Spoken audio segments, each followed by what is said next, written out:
And welcome to another week of the Rocstedi podcast, episode 62 with Keith Burr. I'm looking forward to this one, my friend. It's been a while since we've spoken. We've done some work together before on a couple other platforms, and man, it's just been a while since we've really got to have a chance to speak. So reached out to you and got in touch again, and here we are, man. So looking forward to this. I think I shared this to your Facebook, man. I'm not sure. You did, yeah. I got the notifications. Sweet. All right, so it should be playing there. If not, doesn't matter. All good. But welcome to the show, man. It's probably a little different to when you last caught up with us and what we're doing. Yeah, I'm not having a panic attack right now. Panic attack, yeah, because it was all a little bit fresh before, right? We're like from stereo cartoon avatars to this. Yeah, I could never get my shit to work. I couldn't get my headphones to work. I couldn't get my camera to work. Some technological stuff messed up for me. I know I'm from Kentucky, but damn.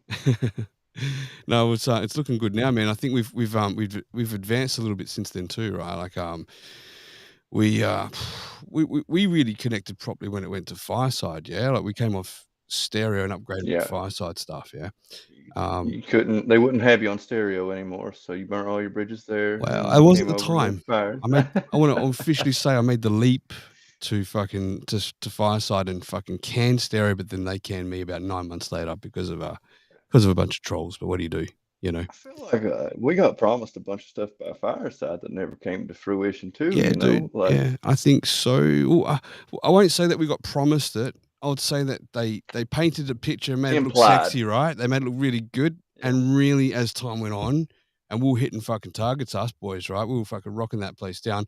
Then we're Yeah. seeing that really we weren't in the mix of their things. We were more of the data collecting part, I think, like what would happen if this and that and blah, blah, blah. Anyway, they're fucking lost. They're lost. You mentioned before real quick, because we haven't spoken for a while. We went to save it for the show, but you said you had like another bunch of thousands of followers over there on Fireside, which is the same as myself and a few of the OGs on there. Do you know why? Do you know what happened on Fireside? Have you been to visit there lately at all? Or No, I got on there and I hadn't been on in probably 6, 7 months, and I checked my like followers or subscribers, and it was like 8 or 9 thousand. I was like, I haven't done anything on here. This is like, I yeah. don't know what happened. So there's a guy, like I don't know him well at all. I only know him through Fireside, but over in Hollywood, there's a guy called Tyler Perry, right? Oh yeah, Yeah. the dude that makes all the shitty movies. No, he's the gay. Yeah, the Medea, He's the gay like psychic dude. Medea. Oh hell no. No, Oh, come Tyler on, Henry. honey. Sorry, Tyler Henry, not Tyler Perry. Tyler Oh, Henry. Fuck. It's Dave that always says Tyler Henry, and he confuses me. But Tyler Henry, he's the you got two first names. yeah, they have, yeah, because I come in as a as a character on Dave's show as Tyler Perry, Tyler Henry's gay cousin. Every week I just do a voiceover thing, right? Just to take the piss. But so he's come over, and lo and behold, he was that one that brought everyone. I mean, he brought thousands of followers over. So because we were like featured Fireside as us boys, and on the suggested list, people were just following automatically. So I had like another, I don't know, 16,000 there, but they're all kind of useless for our demographics. So I don't even bother with that, Bro, our show that we did like beat Jay Leno on there. It did, So man. Like, so, that's dude, you something. got Jay Leno. You had who's the other guy that was with Charlie Sheen there? And they had their own network. I can't remember his name now. I can't remember his name, but there's that guy, the comedian that played he was a sports guy and fucking what Anchorman? What was his name? Dude. He's got DUI, not like during all that stuff, so he didn't come back on the first Right. time. Oh, these guys were all like pinned number one spots, right? Like no one could crack it, no one could beat it. And then we came along with our shit, and we did. We knocked them off the top. We stayed on top. We fucking had the most shows, like the biggest records and stuff. I mean, I was at one stage having regular meetings with Fireside staff behind the scenes. Oh yeah, because I was like, we we're breaking records, right? So it was good fun, man, and it was a good leap to go from stereo to there to then this. This is the big pool with the small fish in the big ocean, in the big pond, as they say. Well, we're here now, heck and yeah. we're giving this a crack instead. So good for us. Bro, on Fireside, I was just telling everybody I work for Mark Cuban, like, because he owned the app, and I was like, I'm employed entirely through delusion, but I still work for him. Yeah, man. I mean, we did all those. We did the shows with when we did Shotgun Candy, we did the show on. It says there's a streaming issue here. I hope it's all right. Are we streaming? I don't know if anyone can let us know. Yeah, I don't know. Let me check. I got my iPad in front of me. Try reloading the page, it says. I hope so. Holy shit. Anyway, we'll be fucked if it's not. Who cares? We'll just keep going. It's recording anyway, so I could always upload it later.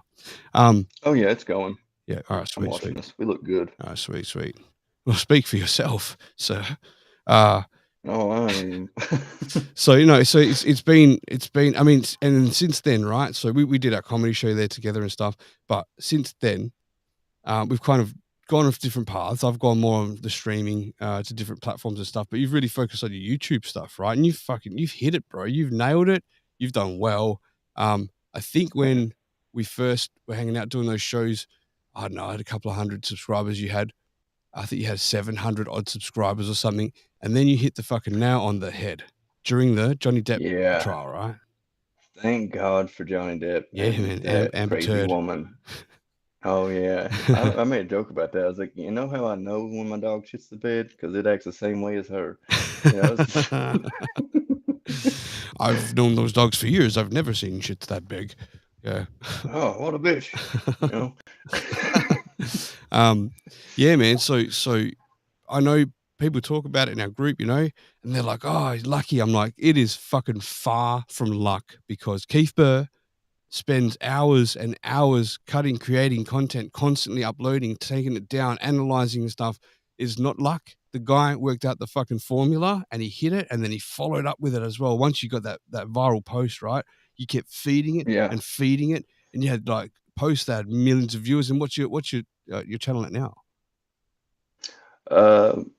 At like 40 million views, 45 That's million. great. That's great. Yeah, it's like you're supposed to have. I'm not monetized on there though. How can that not be? It's messed up. You're supposed to have 1,000 subscribers and 4,000 hours of watch time on your channel on a yearly rollover basis.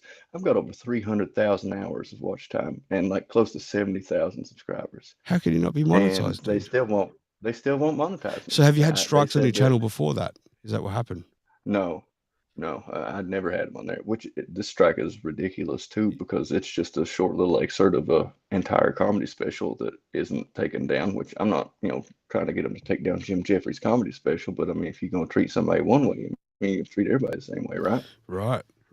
I'm surprised at that. And here I was having a bit of hopes, I just hit 570 odd, but they've just lowered the standards of being able to monetize on YouTube, right? And so I've now surpassed it. I had the watch hours, I had heaps of watch hours. I just couldn't get the subscribers to subscribe. So they were watching and Oh, it's hard to. yeah, it is. It really is. Finally sort of ticked that over that line of 500, but my focus isn't It's awesome. well, it is. It's good. That just happened during the week. I think that was 577 or so. That was 577. But my son started a little YouTube channel, right? Mystery X, it's called, and he does his stuff with VR. Have you ever tried the VR goggles before? Oh, bro, I watched porn in them. Oh, It changed my life. porn is the best on that thing, man. I can't Right. believe. It'll ruin you. Yeah, like I can't go back now. I'm having fucking Yeah. orgies with chicks like you wouldn't believe. I feel like I'm cheating on my wife every night. It's crazy. Yeah. Yeah. When I say every night, I mean whenever my son's not using his VR goggles, which is not that often. 4 times a day. So yeah, man, and so he'll stream and like record and upload little shorts and stuff. And he's only had his channel like I don't know, man, a couple of months. He's already got like about 215 subscribers himself, just uploading little shorts and things he's done. I showed him. I said, "Here's the app called CapCut. Go for it. Just get him to use that." And he's worked it all out. And he's like, "I'm just building little shorts." I'm so impressed with it. So impressed. Dude, kids these days now just like it's just natural to them. I don't know. Absolutely. And plus, like if he's putting shorts out there, then it's just like on any other platform. Whenever they bring out a new feature, they're going to push that feature. So a lot more people are going to like see it versus, like if you just post a regular video that's or like on the video part of YouTube where it's already established instead of short side, like it's incentivized to get more views that way. So like whenever some new app comes out with a new feature, just always just ride that feature because that's where their money's at. For sure, man. I want to go more into YouTube a little bit, but You haven't really heard of Kick. I just mentioned it briefly before this, but you didn't really understand what. Yeah. I've heard of Kick, but There's 2 it's like an Kicks. There's instant messenger, ain't KIK. it? I think that's like a dating thing or some shit. I'm Yeah, talking it's like KICK, pedophiles. kick.com. Um, that is basically.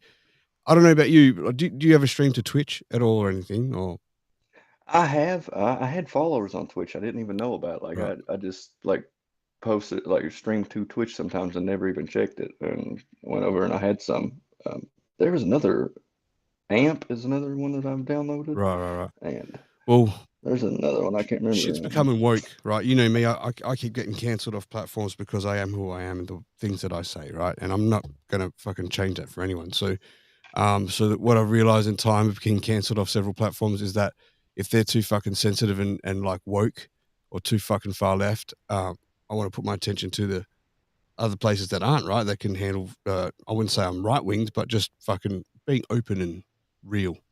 And so You're a moralist. I'll call it how it is, man. Right, fucking right or wrong. I'm not fucking perfect in any way, and but I'll let other Oh, that's people go called for now. honesty. Yeah, You know, exactly, not a which lot of which is people hard have to it. fathom these days. You can't hear some things like these days because it hurts Oh people's yeah. snowflakes fucking feelings, right? Um, so Twitch, I One of noticed when my I was putting favorite. some titles in sometimes, like this next series is like Meet My Motherfucking Friends. Like this is the next 50 shows. I just want to speak to my friends only, right? And as I put that title in, even not even like bitch, I put B apostrophe TCH apostrophe. It won't Twitch won't allow it. I'm like, cool. So I just leave that off and I put the M, Really? yeah, the M comma FKN comma, and they're like, nah, can't do that. And I'm like, you motherfuckers are becoming woke as well. Like Twitch, fuck you, Twitch. I think I'm streaming to you now, but I don't give a fuck if you cancel me there either. Anyway, so then because of AC, he came across and told us that there's this new platform called Kick.com. Basically, the owner that created Twitch back in the day, who's a billionaire, um, is now recreating Kick. I think because it's going left, it's becoming a bit more fucking restricted and things like Yeah, that. that's people are craving it. Yeah, You yeah, know, like they're tired of all this like PG, like rated G content that doesn't fucking actually have any substance to it. 100%.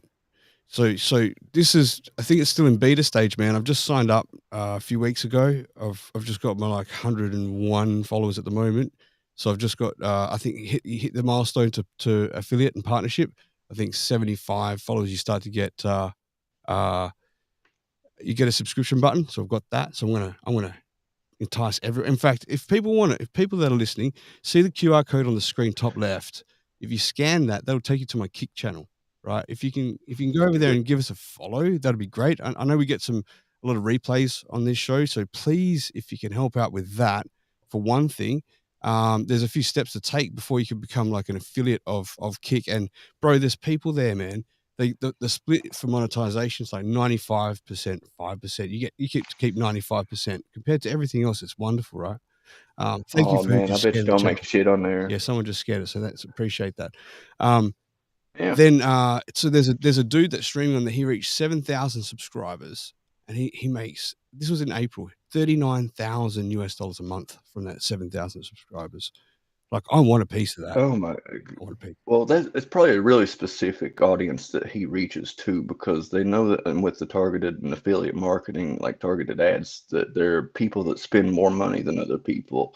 And if that guy is hitting that demographic of people that, you know, spend more, then naturally they always put more money into like their monetization versus somebody that like has a comedy channel or something. Like if, you know, his content reaches, say, like stock market guys, like stockbrokers or investment Thank bankers, you. stuff Somebody like that. somebody just subscribed to me right now. Appreciate that. Someone just gave us a sub. Wonderful. From that. Sharing is Beautiful. caring. Thank you very much. Um, yeah, I've got to hit 20 subs in 30 days to hit the next level, which is what I hope to plan to do. Um, I wish that they would bring the Reels bonuses back to Facebook and Instagram. the what ones? Reels bonus program. It I didn't was know about that. you get, yeah, you would get like money like for views, like basically Right, just right, like right. YouTube or anything like that. I made a lot more money off Facebook than I did Really? off like ever have off of YouTube. Never Yeah, I was focused making on like Facebook, eh? Never. Yeah. 1,200 bucks a month. That's great, man, for a start, right? Like it's not quite a Well, full-time job, yeah, but I mean, it's enough to have a part-time job and then part-time create, like, the thing it's is enough to feel the time, validated. which you know more than anyone, the Yeah. time it takes to create shit is unreal, man. Holy fuck.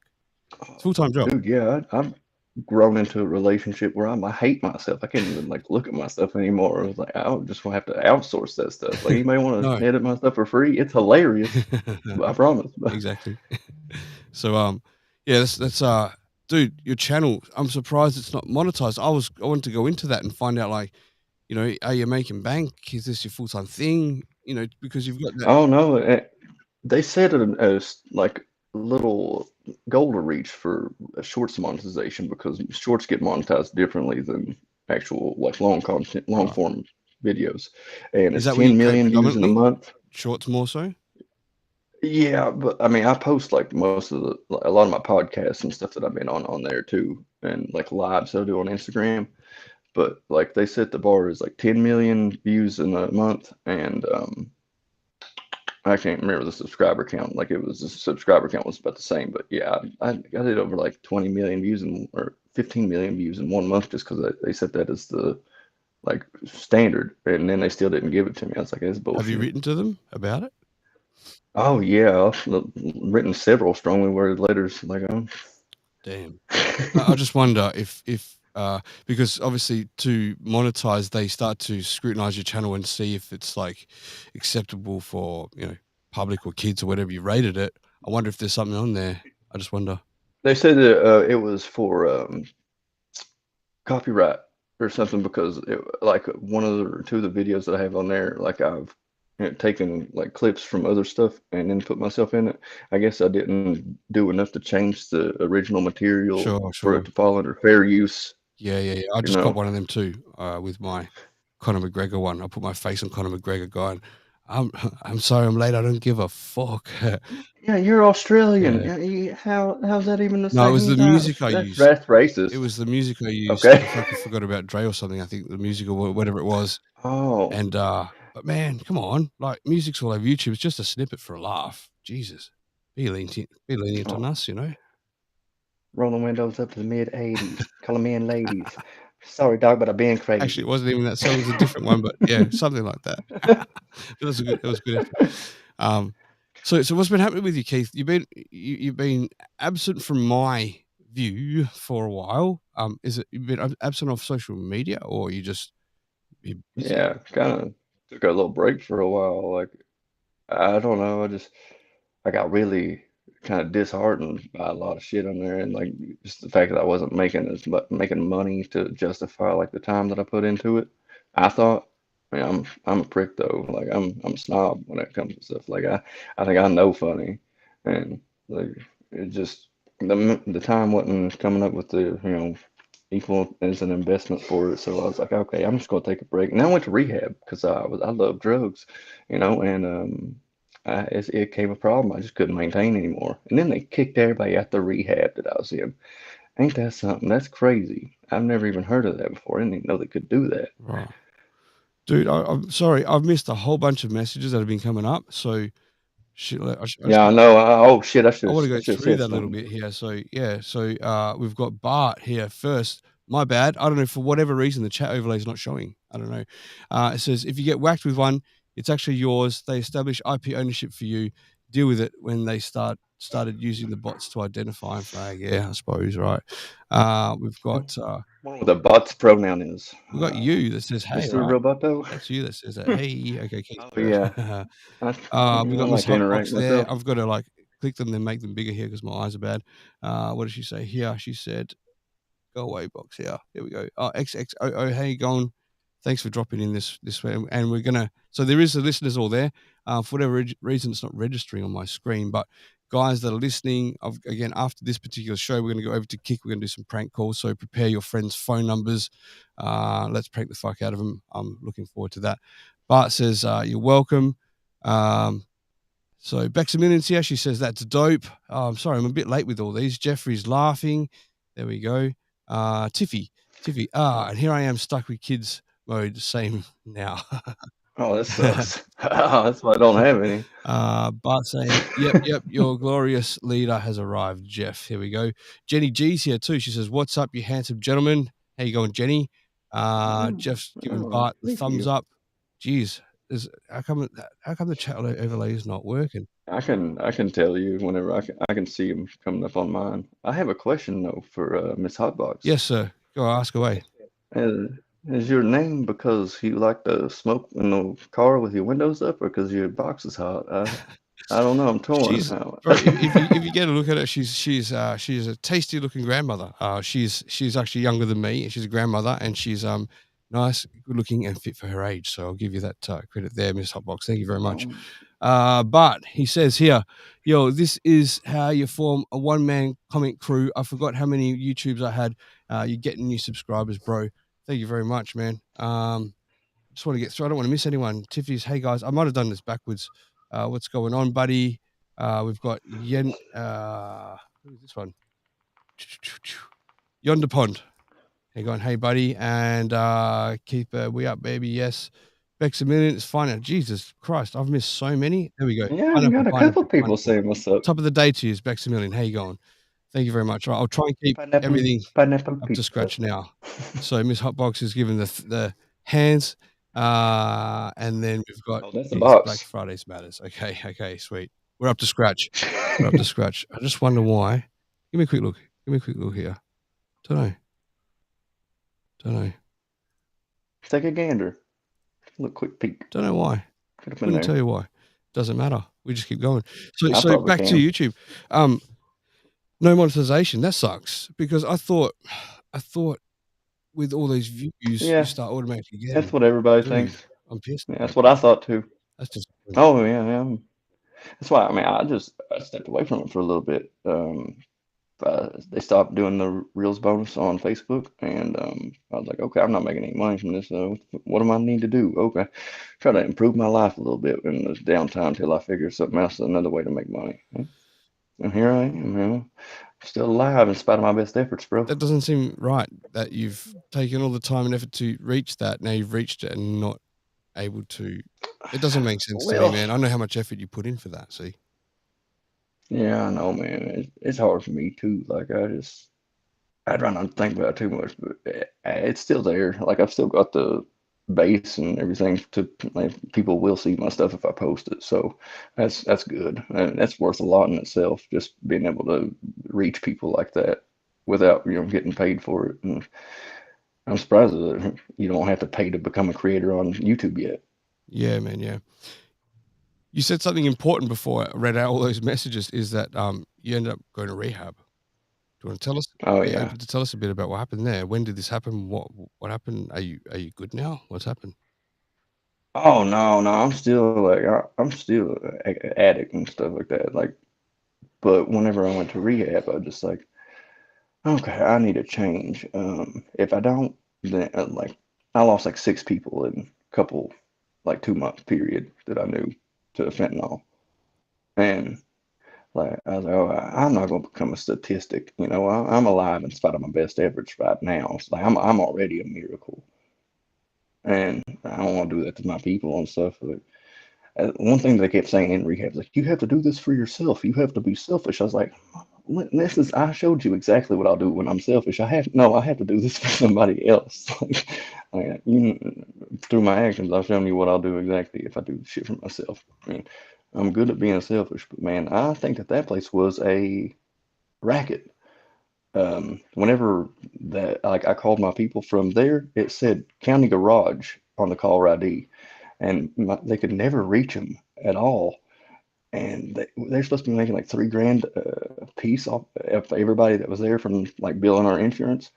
The amenities did not match up to how much money they making off of us. It was pretty Can I ask? Can I scantily. ask what drug was specifically in, or Yes, I say yes, yeah, what was it?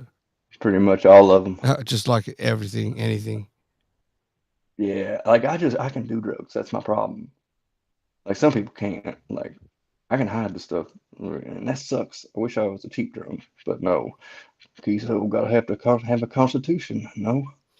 I didn't know I didn't know you were on drugs the time I met you, but I guess thinking back and knowing this, there's a lot of awake hours there, I guess. Yeah, content creating, Yeah. it's a full-time job, right? Yeah. Um, Oh yeah. You go on to like putting in the hours and hours and hours yeah. and hours. And so and so when did you go to rehab? This was like a month and a half ago. I was there for 7 days, and then they decided, well, there was an incident at the rehab. Some drugs got in, and I'll be damned if it wasn't in my room where they came to. I was like, oh, devil, you got me again. Look here, temptation in front of me. Right, And, sure. and I guess they thought that. I mean, that was bad.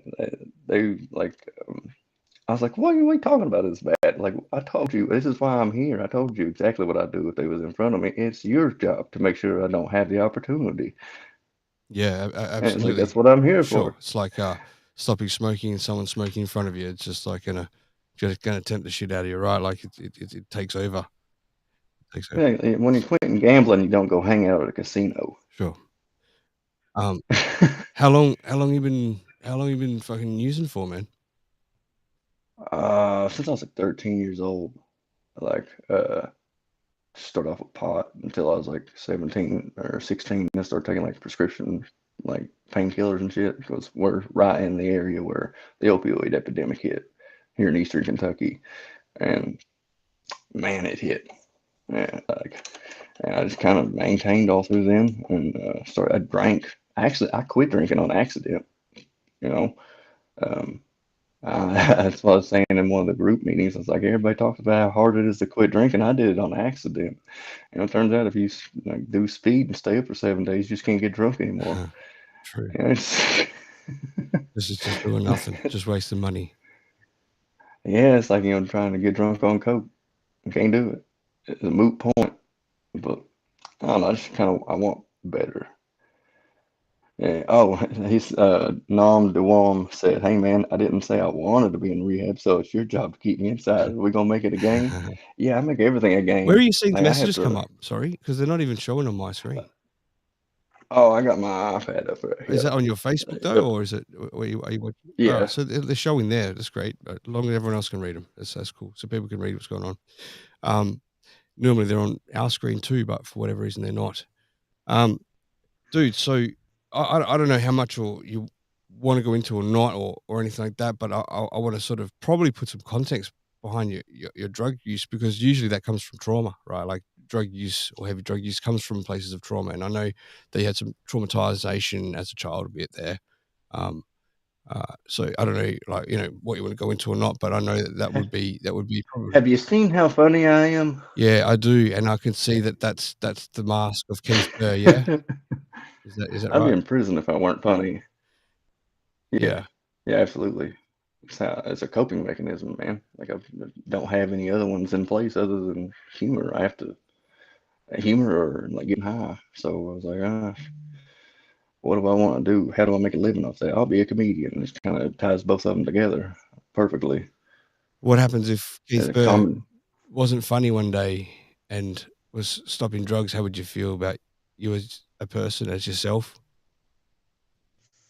oh man, I don't. That'll never happen. I'm always funny. I think I try to be funny as much as I can too, but do you attach your identity to it so closely? I probably don't. Like, I know it's there; it's a part of my personality, but um, it's yours. It is yours. Like, I know you as funny, but I think that the time that I've got to know you as well, and this is the first time I'm ever saying it, I can see past that there's someone sad behind that mask too. Like, and I'm glad that we got to talk about this today, Oh you know? yeah, that's the whole tears of a clown dilemma. Sure. Who's there to make the people that makes everyone else laugh? Like after all everything's said and done, like I don't know if I'm just an unhappy person in general or what, but like making other people laugh is one of the only ways that I get like some enjoyment. Like I know that I've done something good, I don't think you are. If I look through. at you and know from what I know, I don't think you're an unhappy person in general at all. However, I do think from my outlook in that you need to keep up that comedy to feel that you're producing at a level. so you don't slip and fall behind the tears, if that makes sense. Oh yeah, I've always struggled with depression. It's I, I say that it was depression, but I think I was just disappointed more so in like where I was and the people that I had around me than it was an actual like a medical condition or a chemical thing.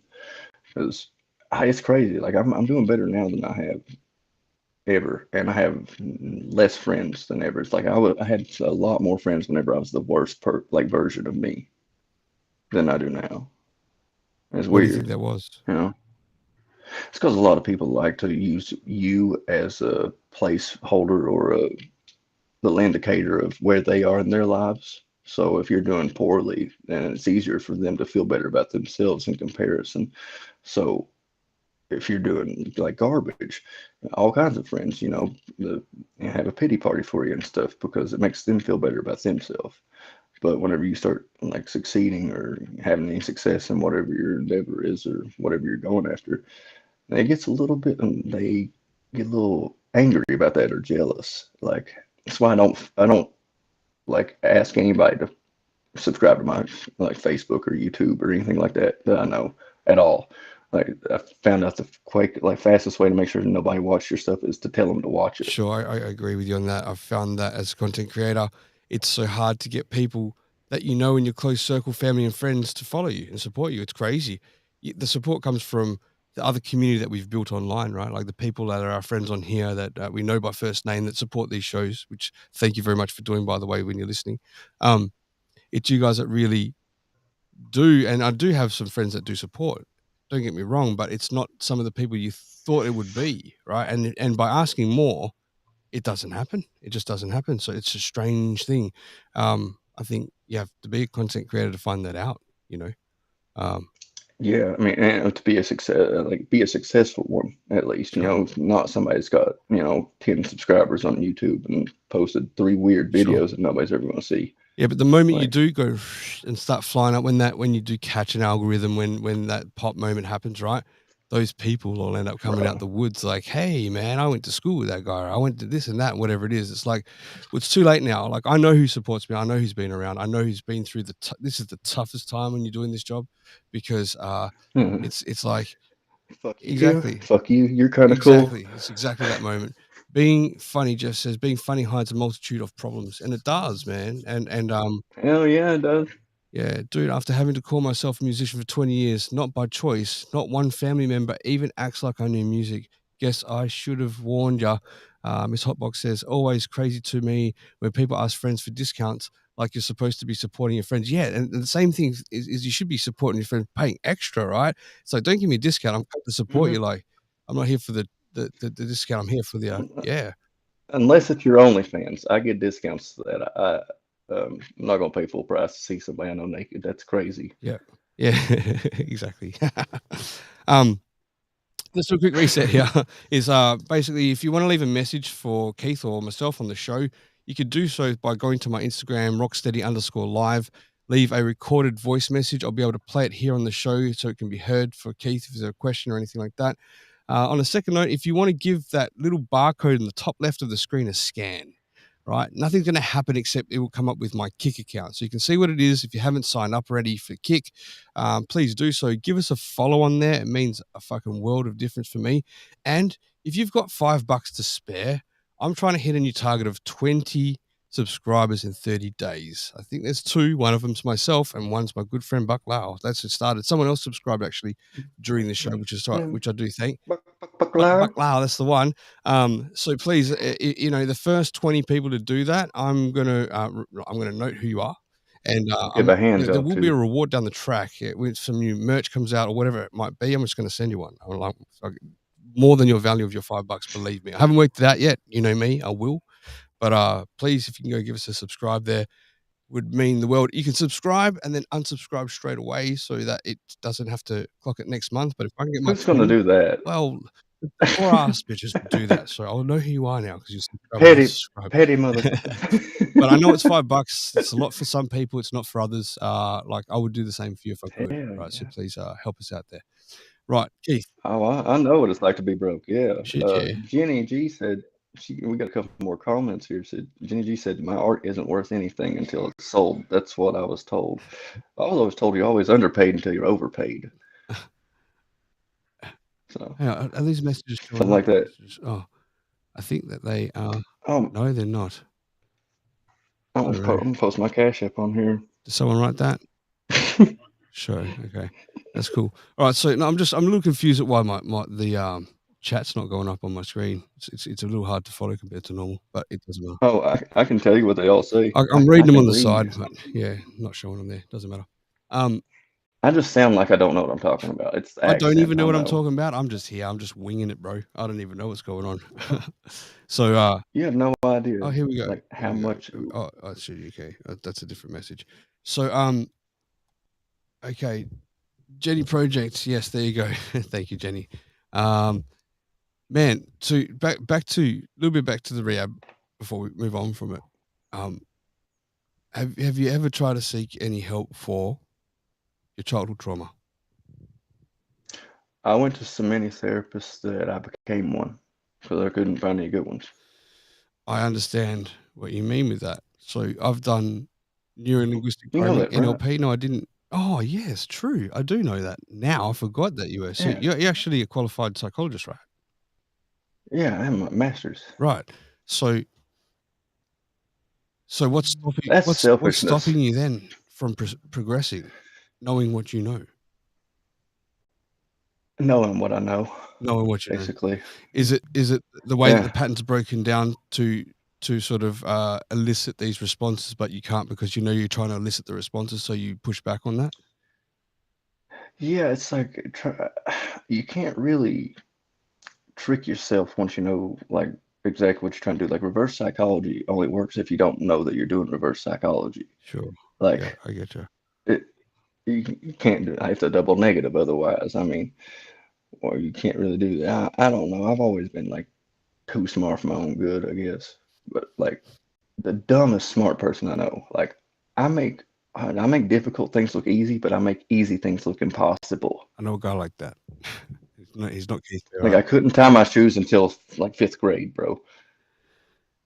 And my basketball coach had to come out and tie them for me in the middle of a game. Have you ever So, have you ever tested to see if you're on the spectrum at all? oh yeah, I You am. are? Yeah. Yeah, So the only reason I bring that up is because yeah, we've just gone through this with my kids this year and found out that they're both on the spectrum. And I'm finding out a lot of things about them with signs that were aware, signs that were becoming obvious to me, which is why I questioned if they were on the spectrum. And then other things I did not know about being on the spectrum and other signs, right? And then I'm finding out a lot about myself with that as well, finding out that I also carry some of these traits and things like that. So I think that it's become a really like overused diagnosis. It's become like an umbrella term for any kid that's a little bit quirky my kids or definitely like poorly socialized. that I think it's something like five characteristics of certain things done might class you on the spectrum, but my kids voluntarily go above that. So I'd say safely that they do, you know. Like poor eye contact, Many things like that. Yeah. I mean, and yeah, beyond. hearing, stimming. Stemming, yeah, Uh, yeah, yeah. Like the over stimulation with their senses and um, uh, trouble emotionally packaging things up from my son. But my daughter, so boys and girls are different. So my son is he's like high functioning, highly intelligent in certain things with patterns, maths, numbers, creation, but then emotionally just oh, is it bro, I emotional feel div, that. right? Cannot see the play, Yeah. doesn't understand sarcasm, things like that. But then my daughter, she's kind of worse on the spectrum, but um, she does a thing called masking. So in fact, like you really can't tell that she's anything except for her Yeah. speech is delayed. And also I know because everything she does is mimicking someone else that someone does that I know that I've seen around her. Hmm. So that's how it was obvious It's to a me. chameleonism. Absolutely, yeah. She just blends. Well, that's the thing about girls. It's like they mature faster than boys, and they also adapt better. They can mimic their what people do around them better than boys can. And so that a lot of times the girls go undiagnosed for a Long lot time, longer than yeah. boys. They even go to apparently they even go to get diagnosed, even as adults, knowing, but then the doctors will still say, "No, we don't think so," but because they can't see it themselves, but the girls can. Um, That's really it is frustrating. frustrating, I yeah. kind of went through the same thing. Um, just I've heard a lot of times like, well, you don't seem like you are. I don't know. Good, you Yeah. know. It's like it wasn't easy. Like, I'm glad I didn't get labeled whenever I was in elementary school, so they didn't be like, "Hey, don't fucking turn your desk around this way. Don't talk to the smart kids." No, like I was really fortunate in that aspect. Like I was always really good with reading and science. Never understood. Never had math. I never got it. It never stuck with me because I always thought it was useless. Like Not I'm not useless. going to be an Pretty fucking engineer. good. Maths, yeah. Well, yeah. I mean, I got my fingers and stuff for this, I got calculators, for man. like I simple got an math. iPhone, man. Hell no, I got a track phone, baby. Yeah, man. Um, how was your school life? What was it like for you at school? Never made a B in my life. Right. I still think I have the second highest ACT score that ever came out of our class. Um, Never made a B, but had the once, second highest SAT score. So you mean you were always above Bs or you were never reaching Bs? oh, I was always Oh, above. right. Okay. So super highly intelligent. Yeah. Okay. Yeah, I don't remember learning anything. Like, I think I just watched a lot of TV. To be honest, like that's where I remember Visual like learner, man. learning most of the Yeah. stuff. I don't know. It's like a garbage dump up here. Like you just see me play Jeopardy. Like it'll piss you off. Like it's like I'm cheating. Like I don't even know like where it came from or anything. I actually took a IQ test one time. I'm in Mensa. I don't know if you knew that. No. Um, yeah, that's the American like high IQ society. All Like right. my IQ is within like 1% of the entire population, which is really insulting next to not having a driver's license. I carry a, I don't have a driver's card in my license, wallet but that says I'm motherfucker, I can move salt and pepper across the room from the table without just using my mind. That's how I intelligent. fucking Rain Man Pain Man over here, sad guy, you know. Yeah, man. Oh, no, I did not know that, man. I'm friends with you for like from what I know, as you know, and the comedy side of things, man. I knew you were a psychologist, but that was all reconfirmed now because I just didn't even label you like that. I just like you're Keith Burr to me, you know. Well, I don't talk Oh, about it, sure, you know, because Keith Burr's not really my name, yeah, yeah, so okay, I I get it. have to keep it separated from the professional Sure, sure, shit. sure. Like, but yeah, I don't talk about any of that because like, what are you going to do? You're going to walk up say to somebody and say, "Hey, I'm smart." Yeah, What are you going to do with that? sure, Like, sure. but if you notice, like, there's never That's any like an time that like old-fashioned loud anybody's phone, mentioned man. Like who. Listen, who I'm uses that sorry, you these don't still have a house dude? phone. Who has who has airport fucking earphones for podcasting? First of all, that's an old joke. But no, but who still has the old? Is it one of those dial-up where you go? Oh yeah, Is it? you gotta put a drop of blood in it every time to get it to dial. Like I have that for the telemarketers. That's the best, man. I play with them every Like, fucking day. They nearly ring my work phone every day because I've been hanging on Clapper. Shout out to the Clapper folks, which is quite a few of you guys here. Um, yeah, just punch it like thumbs up in the messages so we can see who's you in the messages there. But dude, you got to get over at Clapper. We just hang there. It's like a hang place, kind of like what Clubhouse is or was. Um, except we sort of built a roast room and like people come in oh, at their own fucking at Clubhouse, their own risk, right? the Stanford Clubhouse Yeah, it's experiment, got where there's we got Pineapple 699. That's Jeff. He's we the got. most ruthless out of them all. Like this guy Jeff, from the UK, which I did a show with here not long ago. I fucking have grown to love this man. He is like you know what it's like, Keith. You jump on these places, right? And it's like you don't expect to make friends, Yeah, get good kindred friends and spirits. close friends like we do, bro. Like it's just amazing. But Jeff's one of them, right? He's yeah, absolutely one of them. Um, Well, he's good with me if you say it, man. Like I'm happy to be able to get on here and meet people that are like wired like I am, somewhat at least. Like because where I'm at, this is where funny comes to die. Like I could throw a rock and hit like probably three small churches right now.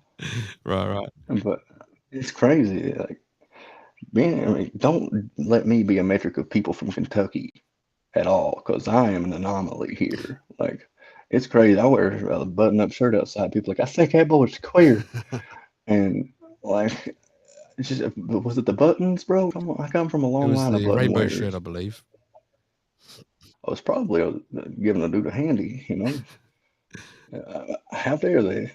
One of my jokes said something about, like, you ever got a hand job from a tomboy? Hell yeah.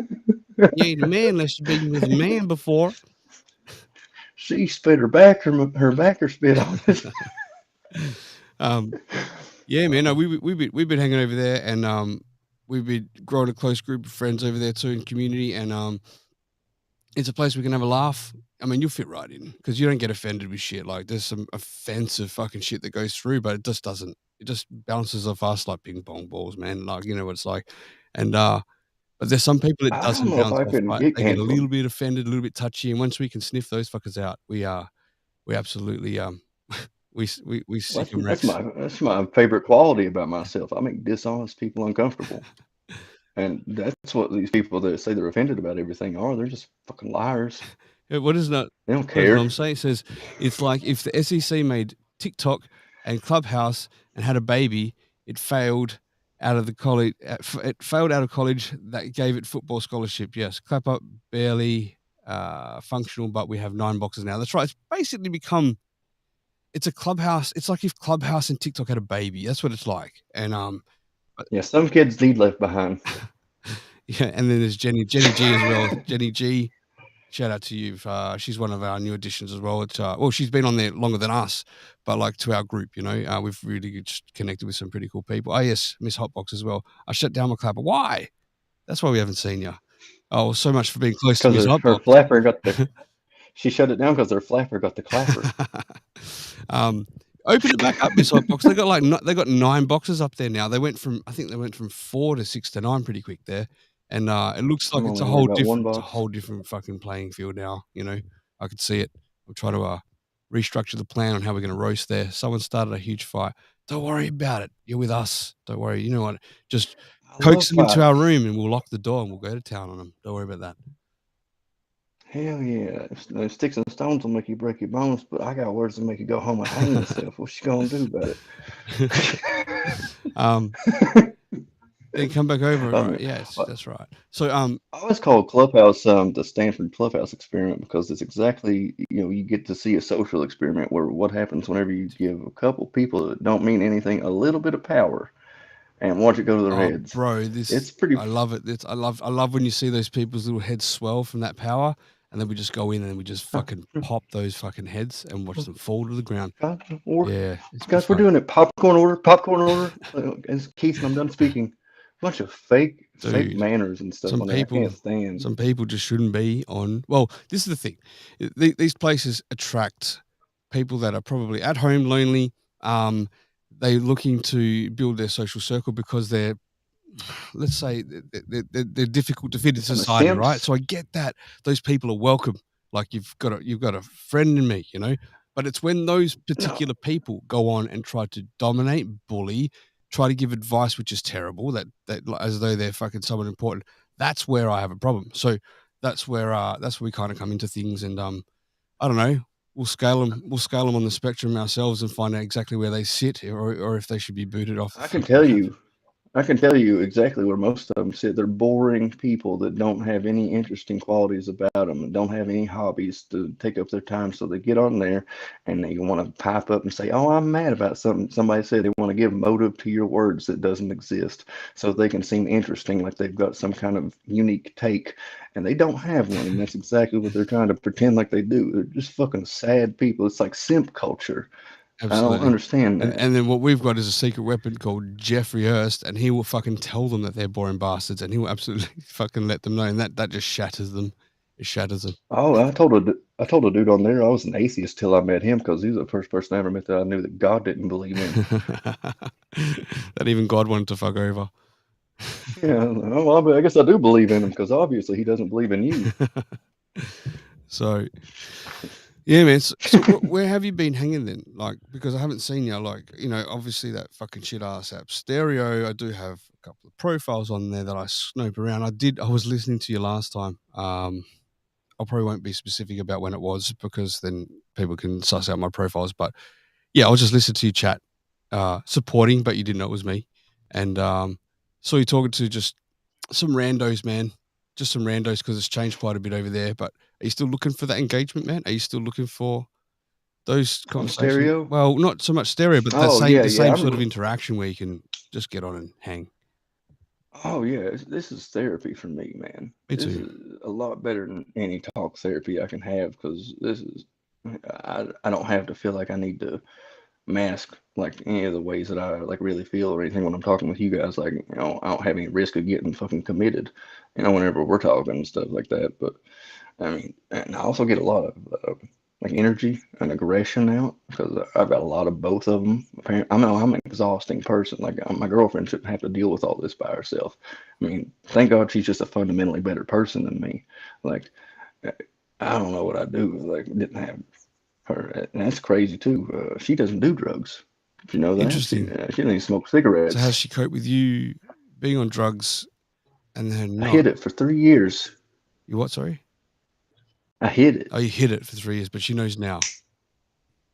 Yep. How long ago did she find out? Oh, God, about a year and a half, Right. about So two she still years known for a maybe. while. Yeah. And she still helps you out Yeah, or that's ignores like it or lets you do your I, thing. I keep no, she did. I keep telling myself I'm either surrounded by idiots or I have some redeeming qualities that I'm unaware of. You're Like probably unaware of those that qualities make because people. you're a good dude, man. You're a good dude. Uh, let me say this about you too. Um, as creators, right? Like we met through the creation world like this, and every motherfucker wants to do something. Oh, let's do this. Let's do a show with that. Oh, I want to do this and that. But They don't talk who about the it. fuck wants to do, like, who the fuck gets off their ass and does it, right?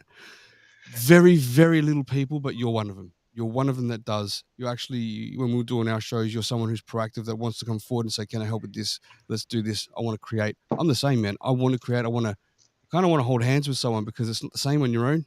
Um, and although I No, have this you show on you, my you own, can't. this is a great thing. But I don't have to rely on anyone. That's the plus about having like the Rocksteady podcast, right? But when you have other shows with people and mixing up, it's just a fucking nightmare, dude. It really is, and you It know is. better than that. It turns into a logistical nightmare whenever you're trying to get everybody online at the same time, and you start feeling like everybody's not as serious about it as you are, and then you get frustrated Sure. with them, and it comes out in the content, and that sucks too because I can't make everybody you know be as serious as I am about wanting to try to make it in comedy because you know I'm good at it. I know You that, are. um, and not just that, I enjoy it. And there is money to be made in there. And a lot of people aren't even fortunate enough to find out what they like in life, like let alone be fortunate enough to be good at what they love. And so I mean, I feel like if I don't at least try, give it my best effort, and I'm doing a disservice to myself and the people I can make feel better. I agree with you, Mike. I just want to give a shout out to some of those Clapper people like Bart as well. Thanks for joining in. Who is Nom De Woom? Who is that on Clapper? Like, I not recognize your name, but obviously you're part of the crew because all the things you're saying there. So I appreciate that. Dude, I was gonna elaborate on something you just said there. Sorry. The seriousness of what you do, like, so with myself, right? Like, you know how serious I took it last year when we were doing things in Fireside. Like, I was fucking dead serious. Like, show would finish, we'd jump back on, we'd scrutinize things. Like, I was my own harshest critic, and that's the way I think how you grow. But Yeah, uh, bro, I was on drugs and I was like, I think he's on coke. who me? Oh, really? Yeah, no, I no, that know was you weren't yet. you know what it was from, man? It was from because I had the heart attack. So I had the heart attack 2 years ago today. I had my stent put in 2 years ago today. So happy heart day. I'm glad to be here. Every fucking day counts right now. I feel like I'm on borrowed time, right? But um Heart surgeon number one. exactly. But like, so for a while after that heart attack, I was like, I couldn't work for like 10 months, dude. Like, big time could not work, right? Like, I had to have time off. And so, because we already done about, was it 7, 8 months, whatever, on stereo, I was kind of practiced and accustomed to doing some shows. So I was able to like focus day and night on doing the shows. I was home, I was not working.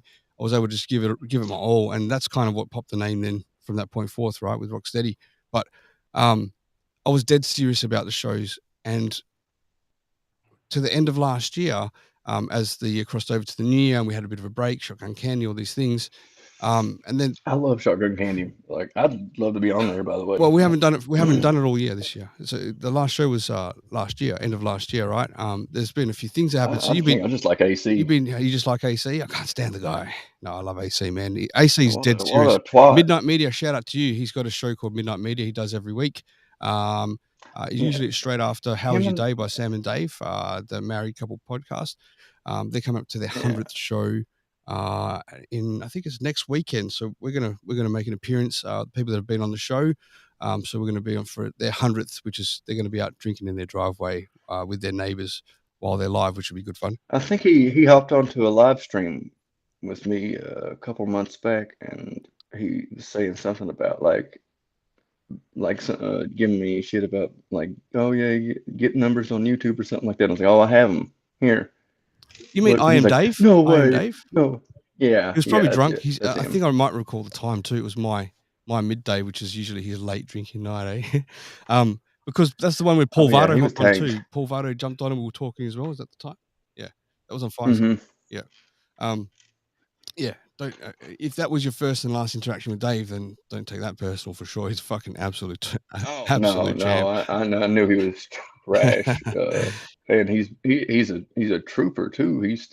They're still churning him out there. Like I have a lot more respect for somebody that sticks in there and keeps Keeps creating. creating, man. Him and his You know, wife. Shout out to Sam and Dave. I Am Dave and Sam unless you I have Am. nobody watching it.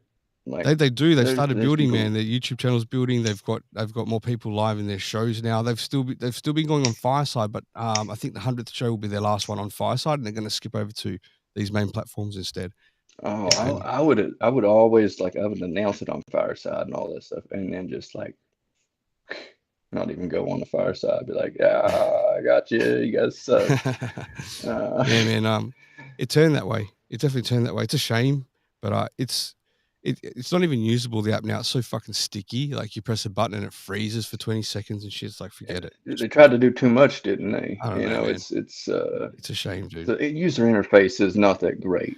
It could have been better. Like Yeah, I actually after we did that 24-hour marathon, remember the 24-hour marathon about mid last year? not really. Okay. Was that Oh I no, no, was no. on Yeah, there? you weren't. No, you disappeared. You were absent for whatever reason at the time. I don't know what happened. You were away. Drugs, probably Oh, drugs. okay. You know, So if anything, it makes sense. so That's the thing about them; they work. they work well. Yeah, we didn't see it for a while, so that's for sure. We did it. We did it. We aimed for a 24-hour podcast marathon, which we did on there, but ended up being 26 and a half hours.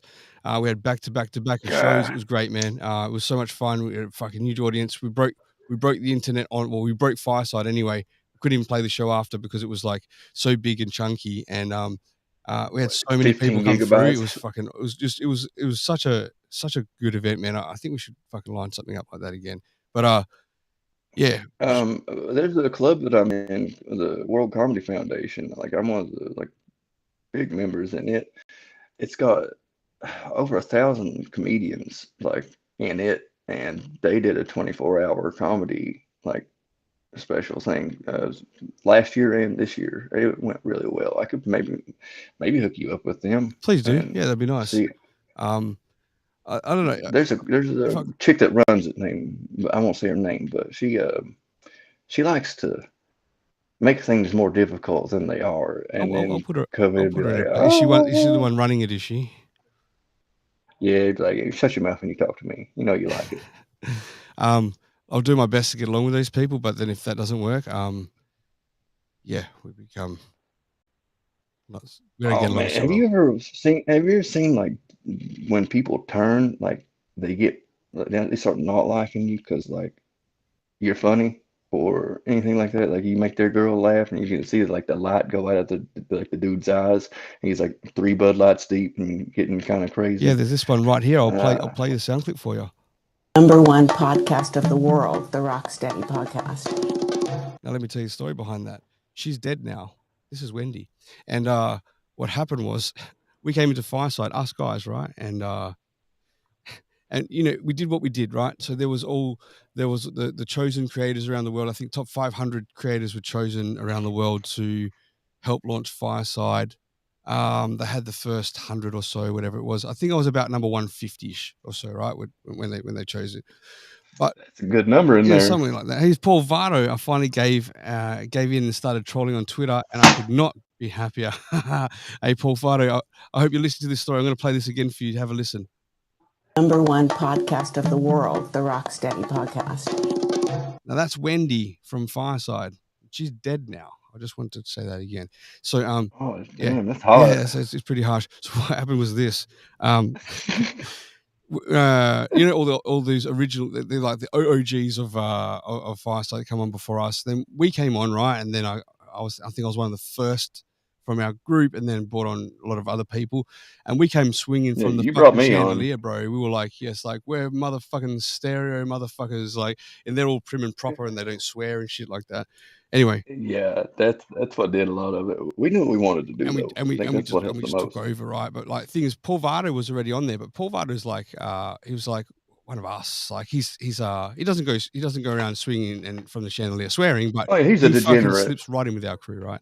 And Yeah, he's a degenerate. it's a proper degenerate behind closed doors. He says, "Yes, I remember."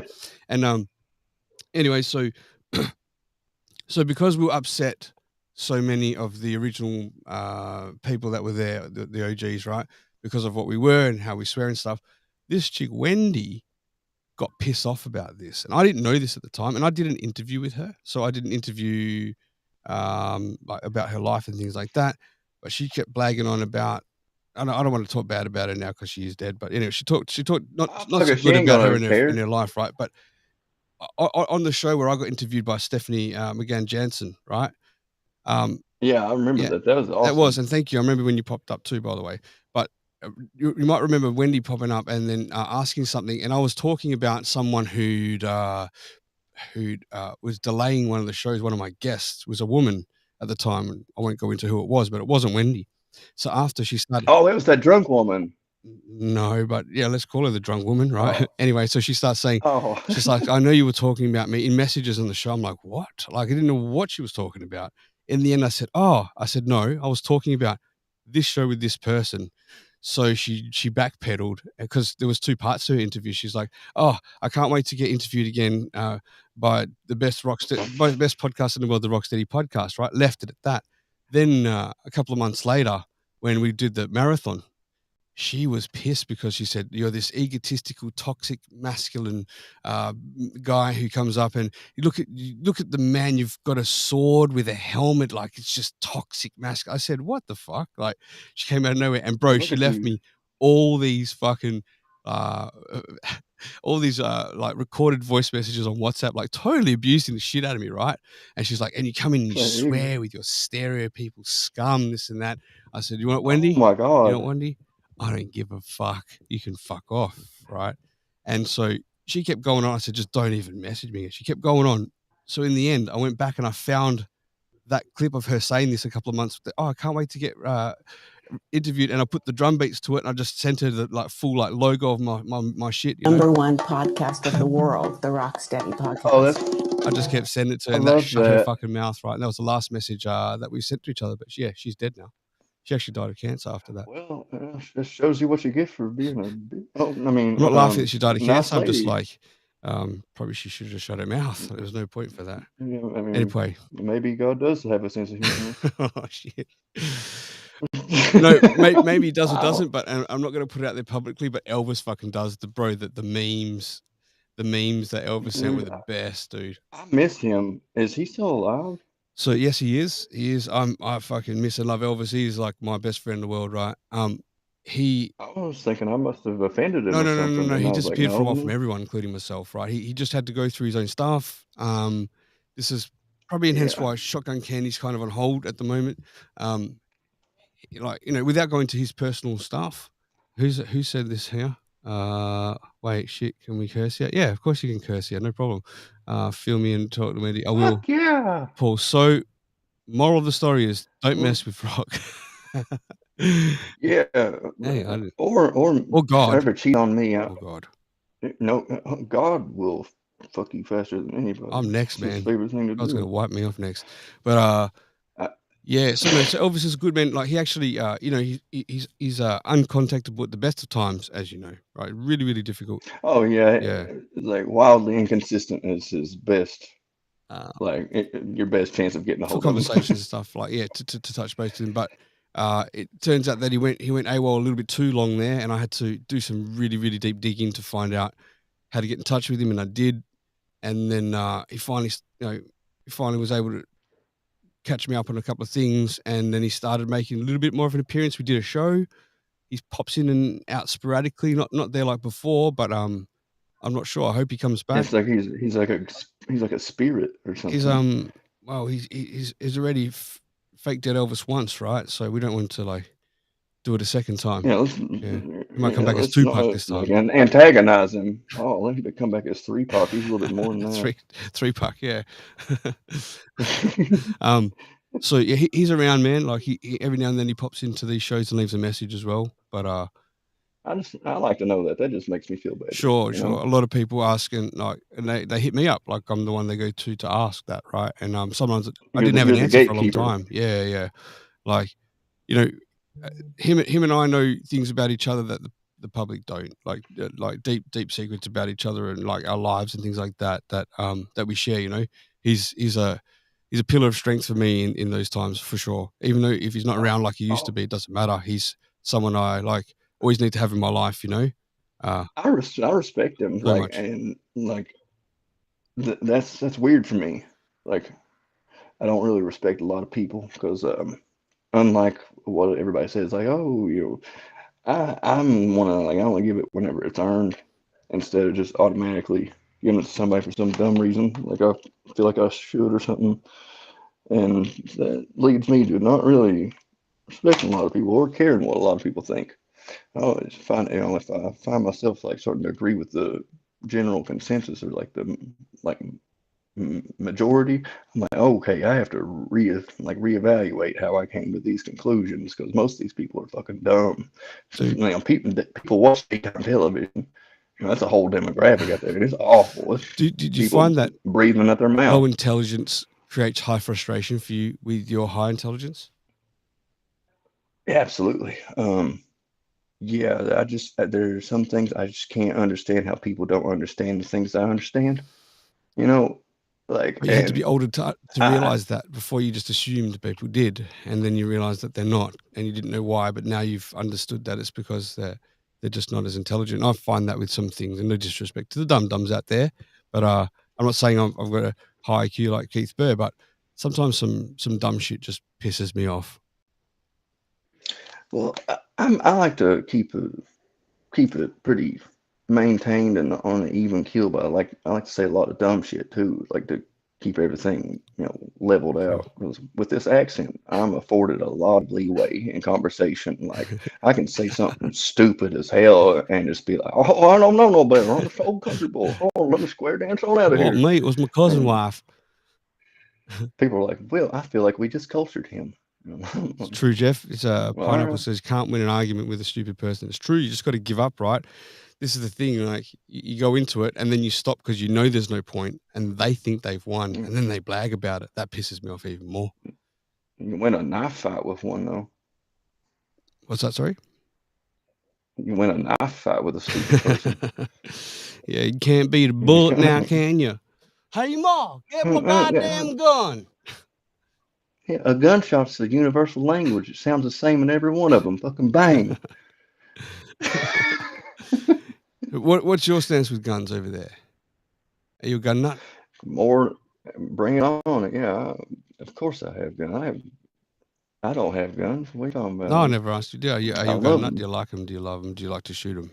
Oh yeah, I have my girlfriend's got a full running gun range where you can do tactical running course and shit. She's crazy. I love her. I'm scared of her. But yeah, she's a good shot. Glad she's hot too. Oh yeah. I'm a better shot because I'm a dude. I don't know. I feel like that has something to do with it. Just to piece through superior firepower. I was raised around guns. Like my dad would come home and shoot his gun off his 45 in the air like 3 times. I'd be like, that means come home off the hillside. Daddy's Do you have a home. lot of space where you are? Is And that where you raised with like big acreage and things like that, or I'll take you outside right quick. God Oh, created man, cult made them equal? Paul Votto, oh the hell diamond drops. yeah. And on the third day, God made the Winchester So what? lever action They're not rifle to actually kill headphones. all They're ear protectors, is what you're saying.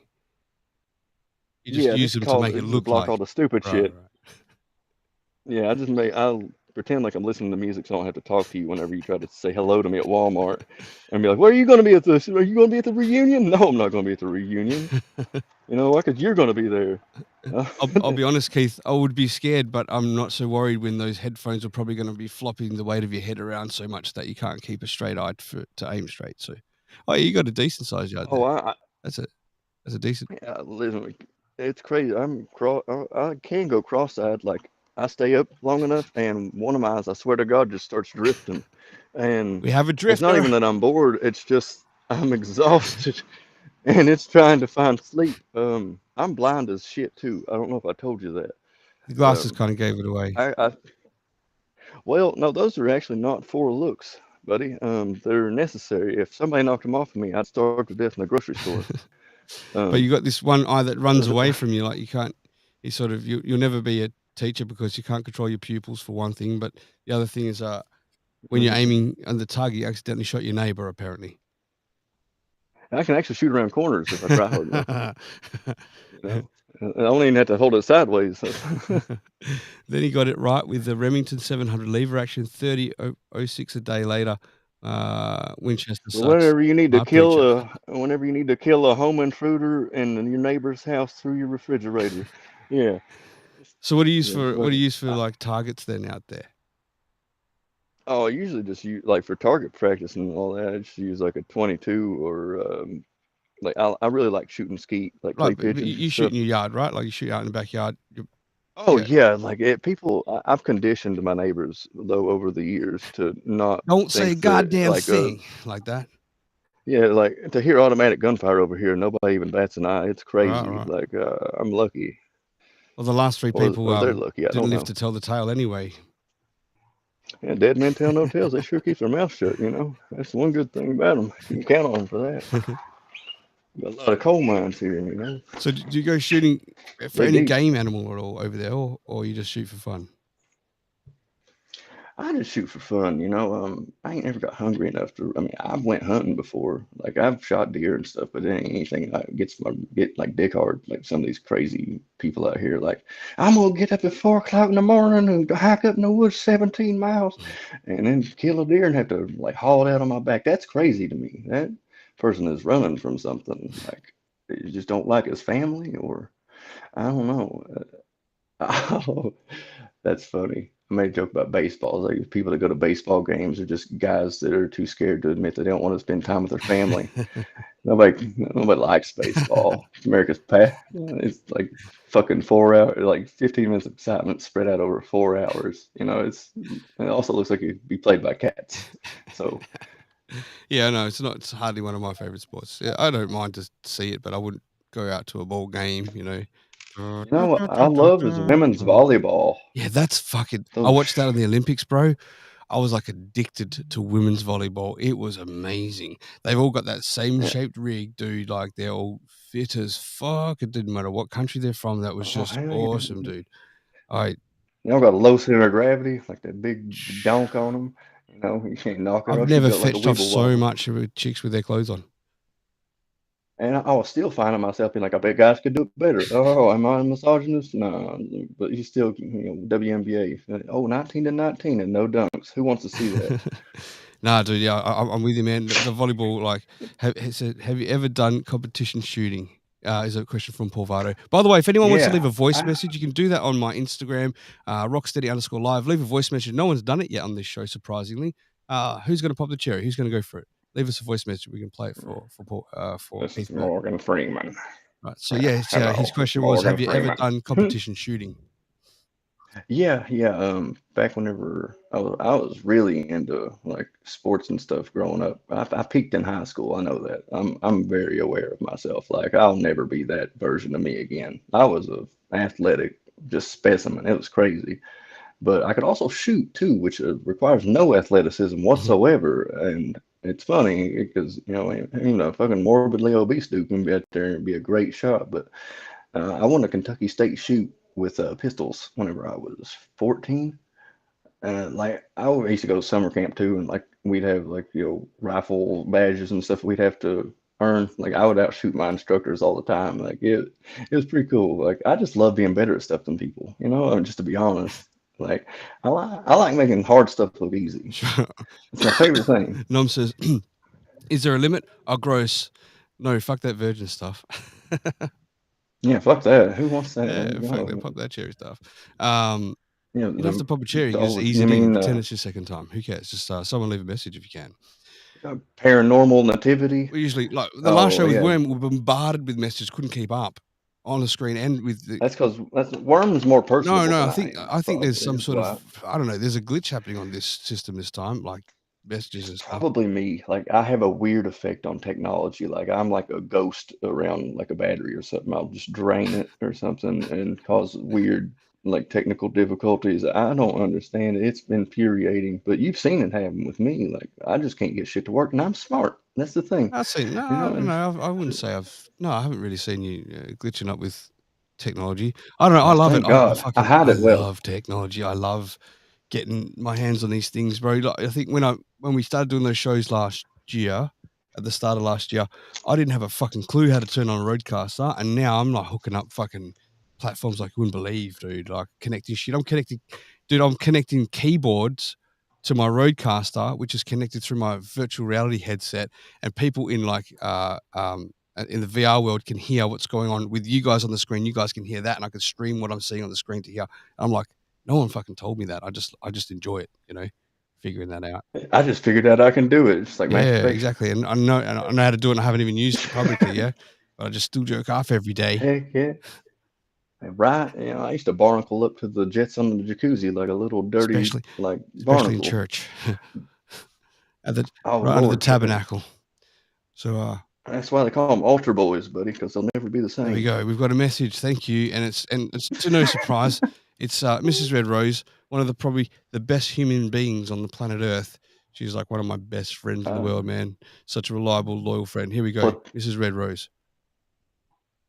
Hola, hola. Just stopping by to say hello. Good morning, good afternoon, good evening, whatever it is. Just want to say hello. Hopefully, everybody's having a fantastic time. Talk to you later. Adios. Gracias, muchacha. buenos tardes, Thank you, Rosa. Thank or you. something like Saving that. the day. See, Rosa's now popped the message cherry on this show again, yet again. Hell yeah, red rose like that red cherry. Unfortunately, they're both shades of gray to me because I'm colorblind as well as being having poor depth perception. And she's got a good voice to go with it. We should have played it like this, right? We should have gone like this. Hola, hola. Oh, sorry. Just stopping No. by to say hello. My bad. I totally messed that up because I'm on the wrong board here. Should have gone like this. Hola, hola. I just fucked that up, didn't I? Here we go. No, I'm still hard. Like this. Oops. Morning, good afternoon, good evening, whatever it is. Just want to say hello. Hopefully, There you go. everybody's having a fantastic time. That's all we hell can play yeah. before we get cancelled off YouTube because YouTube's fucking becoming Oh a man, and what they don't tell you is that's Bill Clinton playing that saxophone in the background. Is it? And that's Monica Lewinsky Hell giving yes. it all its pipe.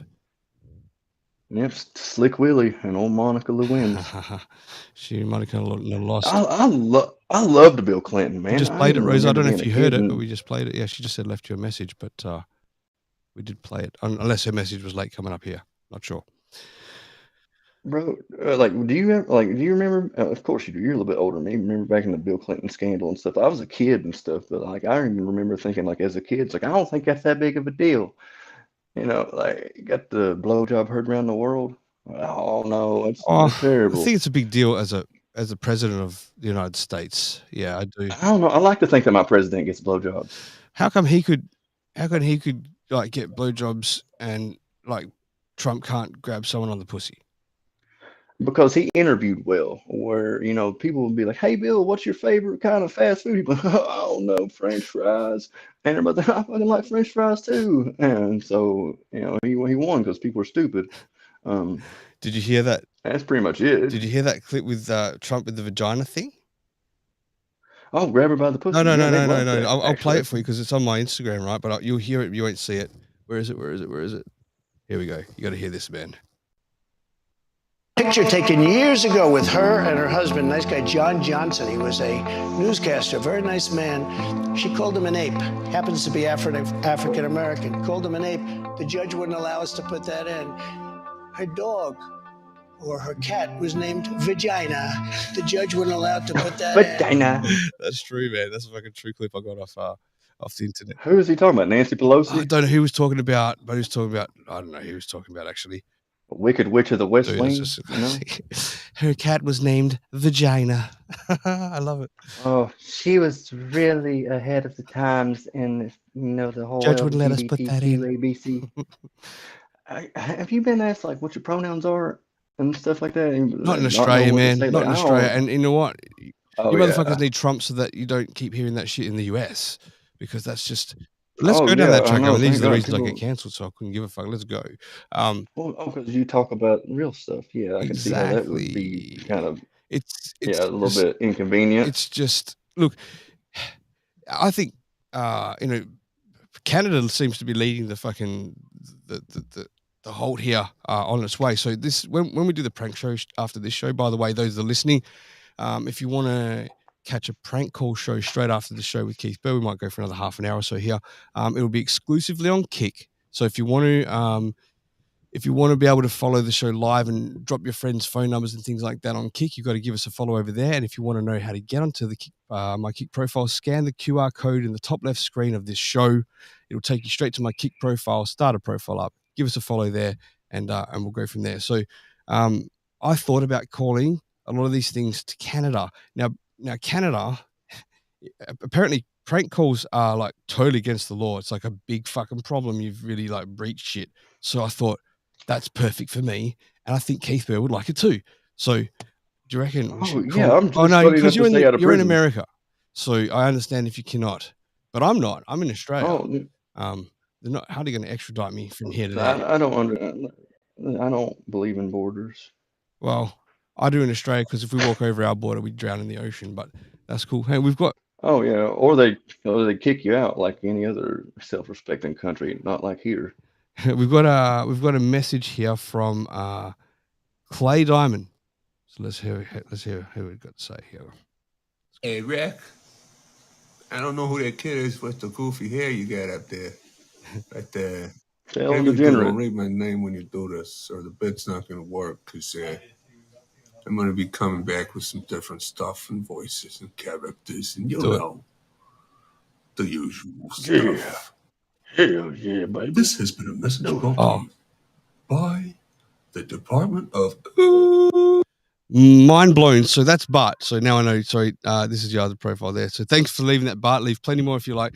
Now, when I hear Bart, he's our friend from Clapper, one of our newest friends from Clapper. Good guy, highly intelligent as well. Every time he talks, I always think it sounds like you. Now the both of you, when you talk, you sound so similar. It's crazy. Yeah. Like. Oh really? I thought that we sounded wildly different. In fact, from hearing Bart talking recently is what made me reach out to you and go, where the fuck is Keith Burr? Because I keep thinking you're on Clapper. So I reached out to you to find out where you were so we could do a show here. Hey, I'm glad somebody decided to sift through the rubble to see if they could find me, Of course, man. I've never heard prank calls being illegal. Yeah, in Canada, they've got such a woke left society over there. Believe me, you can't. It's basically, some of their laws is you can't offend people. That's it. So I'm an offensive guy. Actually, I'm going to offend some people for sure. It's fine if you're sorry though, right? I missed what you said earlier. Listen, no conversation worth having is going to be inoffensive to no one. It's a prank call, goddammit. Like, Yeah, exactly. Listen, I have a terroristic threatening charge on me from like back in high school because my friends thought that whenever you prank called somebody, it meant like you threatened their life over the telephone, and that's not what I had in mind. I thought that prank calling people was like, oh, I'm gonna call and ask for somebody that's the wrong name. Oh, they're not home. Here we go, Chuck. No, he's like, I want to fucking kill you. We got MC Funk Chuck Atkins coming in on YouTube saying, whoops, let me, yeah, he did send a number. Jeff will get into that later. People get so upset about the pronoun stuff. I don't get it. I don't typically declare the pronouns I use, but I could care less if someone asked me for them or asked me to use specific ones for them.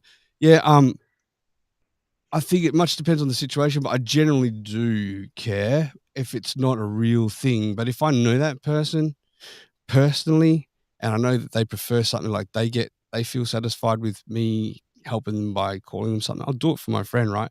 But for some stranger demanding it, I do have a problem with that because I, yeah, go ahead. I really think they get off on making you like compelling your speech, is knowing that they have like your arm pinned behind your back, like especially if it gets to where it's a legal precedent where you can't say, that's what happened up in Canada. That's why Jordan Peterson got started to get famous, is because he said that he wouldn't abide, Sure. the compelled speech because it was a slippery slope into having policed speech, which is, against their, It's like making First someone Amendment say sorry that's not sorry. It's like making someone do that. Like making an adult say sorry to another adult that's not really sorry. That's what it feels like.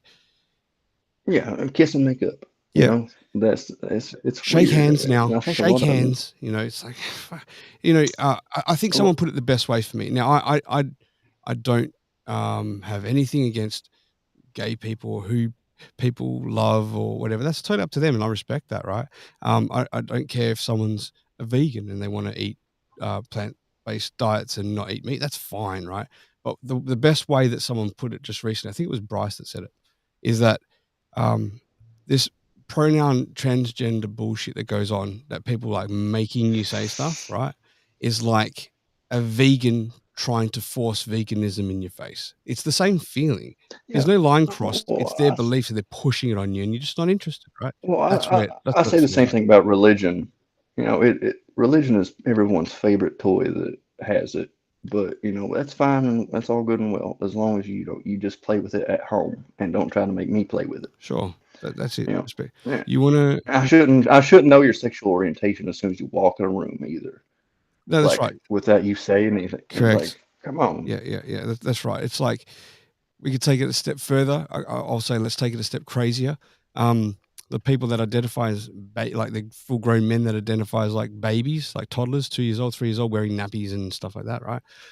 Yeah, Yeah, you're not going to make me call that's got you some deep-seated. baby Bob or anything like that because you're not a baby, and I don't respect that and stuff. But if you want to do it behind closed doors, They that's are fine. kind But of. I'm still going to look at you like you're a little bit fucking nuts, right? So that's the sort of same feeling I get too. Yeah, we're not allowed to, call out any obvious, like, what's a personality defect, right?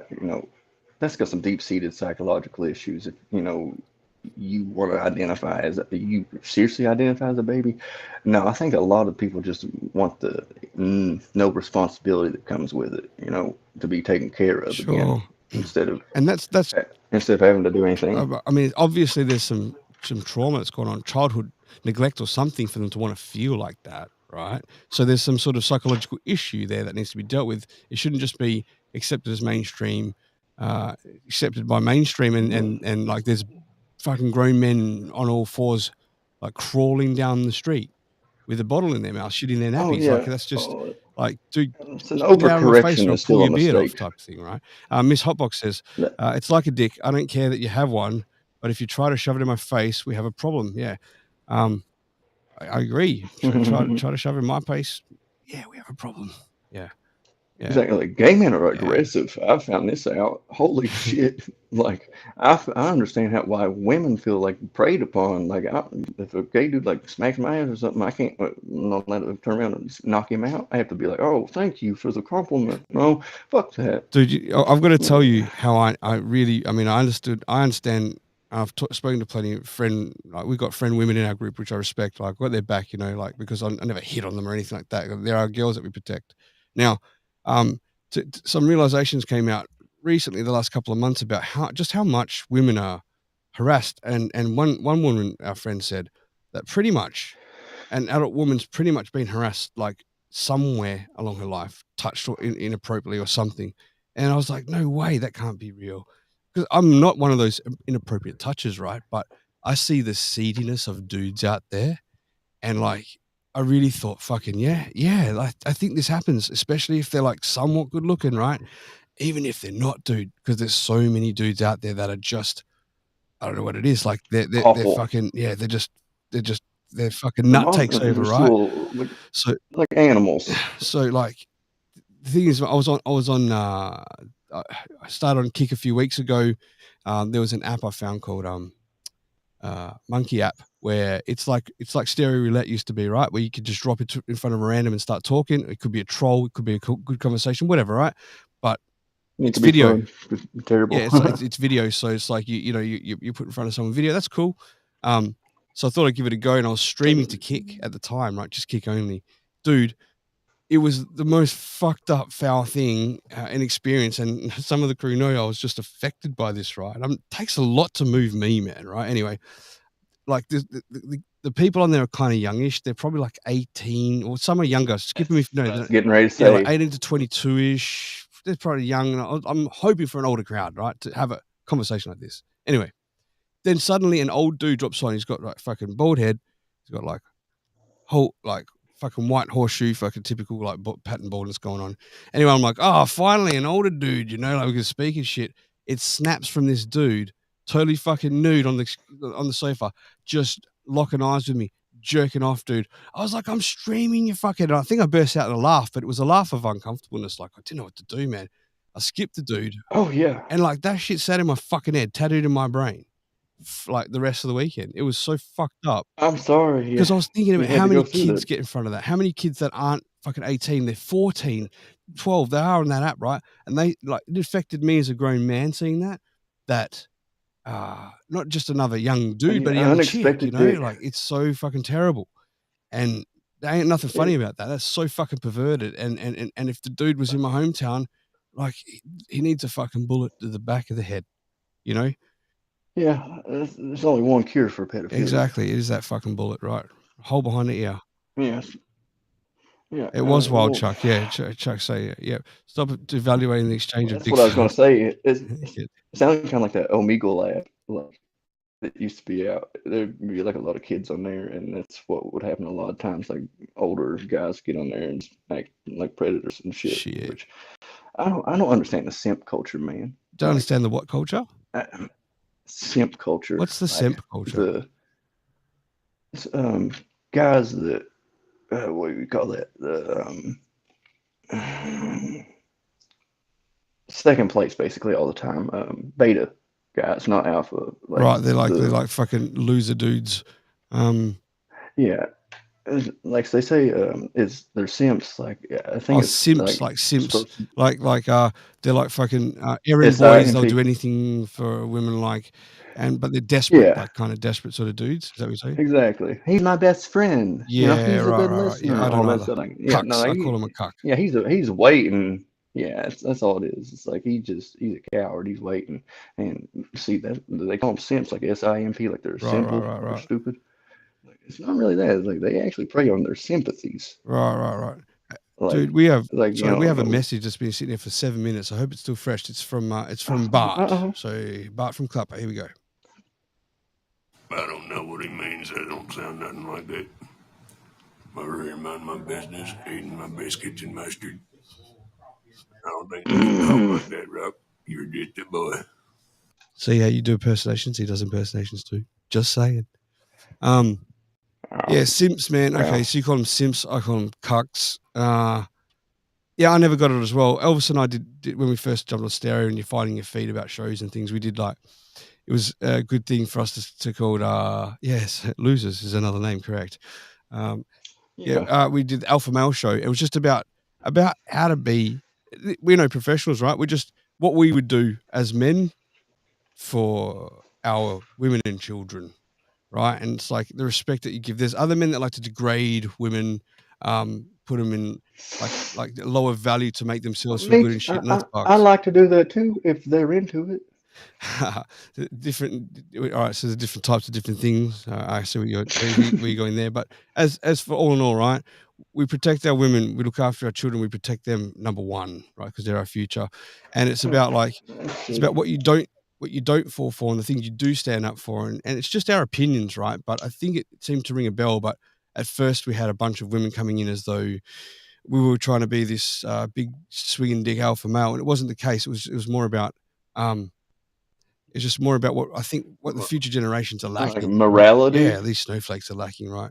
But there was another bunch of dudes on Stare at the time, the red pill theory. I think they tried to box us in with them at the start, but that's bad shit. That's really about Yeah, about that's yeah flawed egos. ego. It's egotistically driven, and yeah, it It's lacks like the yeah it's like the short dude in a big truck. exactly that, right? Yeah. Um, so anyway, It's I just couldn't stand that shit compensating. really. What we got here? It's apparently Oh, it's based on the because fact that Simpson's mouth. it's a form of dishonesty. Uh, I feel like they only prey on weak women that have low values and only feel that they're complete by fulfilling the needs of what these men say, and yet it's just all driven by ego. Okay, I don't even know if some of them do call them names or not. I'm not going to stretch out and say that, but the things that they make them do or make them realize is that it's a mutually beneficial relationship because they need someone to do the cooking and cleaning because they don't want to and they're busy making money and things like that, and women will go, yeah, but so we get the money so we can do a trade-off and shit when there's no exchange of feelings and, Yeah, and feelings and true values, as long as there's an understanding between the two, like you mutually agreed upon, like you each have your Sure, roles. So this is that's up to classic. them, That's right? classic gender identity, and That's yeah, up to them. classic. However, like from the outside looking in, to break it down, it's egotistically driven by the men to weaker women. But if that's what they're happy doing, Oh it's up yeah. to them, right? However, it's not. I don't know. Well, if what you love hurts you in the end or hurts other people, then it's not right. Like if you love to drink and drive, that doesn't mean it's cool for you to do it Sure, because you could hurt somebody sure, else. sure, sure. You know, Yeah, yeah. But, I just feel you, like you some of know what these I dudes have mean? been pretty fucking hurt before, and they just don't want to front up having their heart broken again. Probably. Oh yeah, I mean, see, that's the thing. You got to make yourself a version of you that is worth not breaking your heart. Like you don't automatically get that. Like you ain't automatically going to be the best in show all the time. Like you have to work on yourself and stuff, and you have to like fix your flaws and stuff, and be at least an attractive person, or like work on yourself, or have some aspects about you that are at least interesting enough to hide it if you're ugly. How old are you, Keith? 33. 33. Oh yeah, still. I've got nearly 10 years on you, dude. Sorry, forgive me. I thought you were older than that. I thought you were late 30s, just because of your maturity, not because of your looks. Your looks look much older than that. But just Man, I just look like I don't look like age. I don't look like I get any older. I just look like I get more sleepy. yeah, it's like I can't tell if you're 80 or if you're 21. Exactly. I call it reverse Benjamin Button. um, so I probably didn't really switch on until I was about 33 myself. I think about that age from then till now, the last maybe 9-10 years, I've like really grasped about this, about Came what, into what, your what it own. means to be, yeah, it became of my own. Yeah. Like I am confident and know who I am and wouldn't change for this because I believe this in myself or whatever it might be. But with that's come uh, a lot of Hard self-diagnosis lessons and analytical breakdowns on the things that I do because I'm far from perfect, and I know when I do things. Well, I think I know when I do things that I fuck up with, and like maybe analyze why do I do that and what would I change. And sometimes I don't want to change that because that's just what makes me angry, and I will always do that or whatever it might be. But I was doing some work with some counseling sessions a couple of weeks ago there with my wife and I visiting my wife's client who is into. He offered to do these sessions with it's called kinetic counseling. Right, I never heard of it before, and I'm pretty open to it now. Now, you being a psychologist might have some interest in this. It's different to what I've ever been used to because it looks upon the spiritual side of things. So rather than the data that we might choose scientifically from the breakdown of things or reaction or emotion, this is a bit more spiritual and emotion, right? And I'm More holistic approach. bit more holistic, yeah. However, a lot of the things that they say makes some really good common sense. However, I think it's just that they've categorized it spiritually when I really think it could be scientific as well, right? And a lot of it's Well, and spirituality is just science that we're trying to explain. You know, yeah, I agree it's with that. all the Yeah, science that we struggle to and explain. Yeah. well, it's the same as astrology is like our first attempt at astronomy. Like it's trying to make sense of stuff that we don't really fully grasp. And as humans, we have this really terrible trait of not ever being able to admit that we don't know something. Like I hate that worse than anything. Like I actually enjoy whenever like I get proved wrong because it means that I did learn something and I've grown a little bit. I mean, don't get me wrong. I mean, I don't like being wrong, but Me at neither. least I No one can. does, but I will admit if I am, if it comes out after and I realize Yeah, that I am, I'll say it. Like I'll absolutely say it. So I had a yeah, big fight with my exactly. Who wife looks dumber? last weekend, right? Oh, sorry. Sorry, I had a big fight with my wife last weekend, and then some comments that went up on Facebook, right? And this one person commented because she's Thai and the translation was so different. I got fuming when I read that, but and we had a bit more of a fight about this, right? But then after I saw that other people that had commented was the same thing, but that's because of the way that the translate happened with the language. So it wasn't bad like the first person I thought was saying it. So I realized that it was just whatever they said came out that It way. got lost in Yeah, lost in translation. translation. So I literally like days later said, by the way, when this happened, like you were right, they were right, I was wrong. Like I was so fucking wrong. And that's the reason I was wrong was because I saw this first, but then the more I saw, I realized that after. So I just had to let her know that, right? It's important to fucking tell people if you're wrong and not Oh always think you're yeah, fucking right, you know? exactly. I mean, I think that that's one of the biggest signs of maturity that there is being able to admit whenever you're wrong. Because I think that there's not any really person that looks dumber in the end than somebody that can't admit that they're wrong when faced with, something that proves them wrong. Like Sure. when faced with the actuality, they still are, I guess, willingly ignorant Yeah. to it because they don't like it. Sure. Like they might even And realize you can see that they've realized it and they're still going on. You're like, dude, how stupid do you have to be right now? how desperate do you have to be is what it is, Mm. honestly. It's like you get that a lot with like these young Earth creationists and stuff. People that say like Again, the left wing Earth's only society, 5,000 years old. which I fucking dislike. Yeah. In general, dislike. Some of them are beautiful people, but I I find that there's some people I know, probably the people I look up to in my life. I'll take mentorship from several different people, right? And these particular people are generally, nearly always right for anything they say. No one's always right, but these people are like right like fucking 95% of the time. But I do notice that at that 5% time they might be wrong. That I don't think they're trying to be stubborn. I think because they're right so much that they don't realize It's it when they're wrong, so they still stick by it, right? And it's a habit, yeah, almost. You get into the habit of being right. And it's the ones of these mentors that I see that can realize that and flip it and admit it.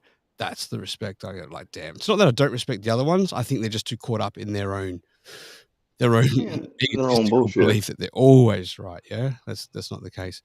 Well, Santino, hey Fratello, yeah, just got home from the pub and I work tonight. Hey, thanks for joining us, Tino.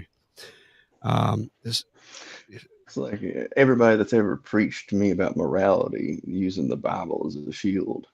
Like, and they say, "Oh, well, you're not a believer. Well, how do you get your morals and stuff like that?" I'm like, "Well, oh shit, you mean the Bible's the only thing holding you back from running around killing people and raping? That ain't good. I just don't do it because I don't think it's pretty cool." I've thought about that, man. World's gonna end tomorrow. You know that. You say to people like, you got 24 hours. The world's gonna end. What do? People go, I'm gonna go out and rape everyone. I'm gonna fucking steal what all this shit. It's like, is that in you all the time? Then, or are you just not doing like? Why are you just not doing it now? Because you might get caught, or you Yeah. dirty rapist. Um, Yeah, that's what well, a lot of them hide behind religion. Look at the scandals with Like the Catholic Church priests, and yeah, stuff. Like man, it's Jesus, disgusting. It's disgusting. if somebody ever tries to cancel me, I'm gonna hire their PR team because people are still giving them motherfuckers money.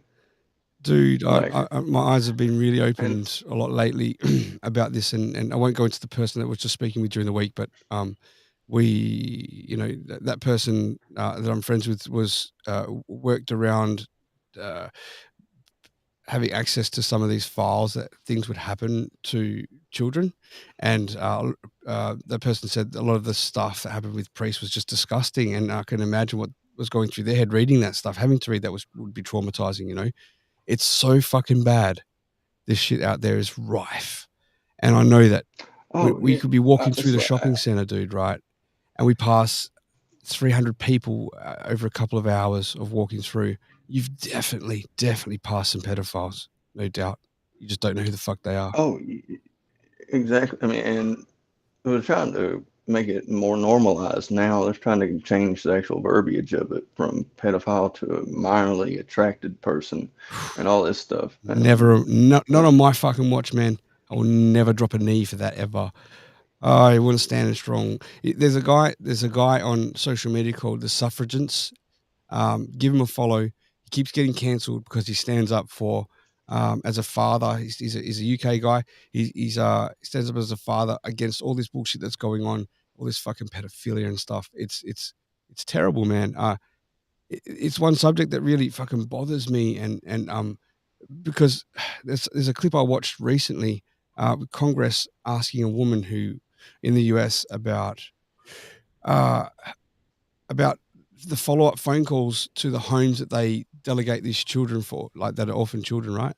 Um, they would follow up with 3 phone calls, but there was 85,000 children which they couldn't get in contact with that are basically missing. 85,000 Yeah, children in the US, you man. never hear good stories from orphanages. I mean, ever. It's just I don't know what like. And you think like I hate it when people take advantage of people Sure. that are weaker than they Yes. are, and that is just such a predatory thing, Yes. man. Like to take somebody's innocence, it's unforgivable. Unforgivable. Like Um, like again, we everybody acts like, oh, turn the other cheek, never. forgiveness now. Some things don't need to be forgiven. No, Is what they don't say. that's right. That's right. Like, you don't have to forgive everything. No, and it sickens my stomach, man. Like more and more these days, and I don't even know where I'm going with this talk, or it kind of comes up now and then in these talks. But I just I feel sad for the future of what's going on. Like, how do we stop it as individuals? How the fuck do we stop it? There's children that are being born with no birth certificates, just getting like fucking trucked out of these countries from third world countries and stuff. Have you heard of that movie that came out called Sound of Freedom, No, is this by Mel where Gibson or it's the something? ex-FBI? Mel Gibson or something? No, no, it's Passion of the Pedophile. No, No, um, no. it's about this ex-FBI agent that quit his job so that he could actually try to save children from human trafficking rings across the world.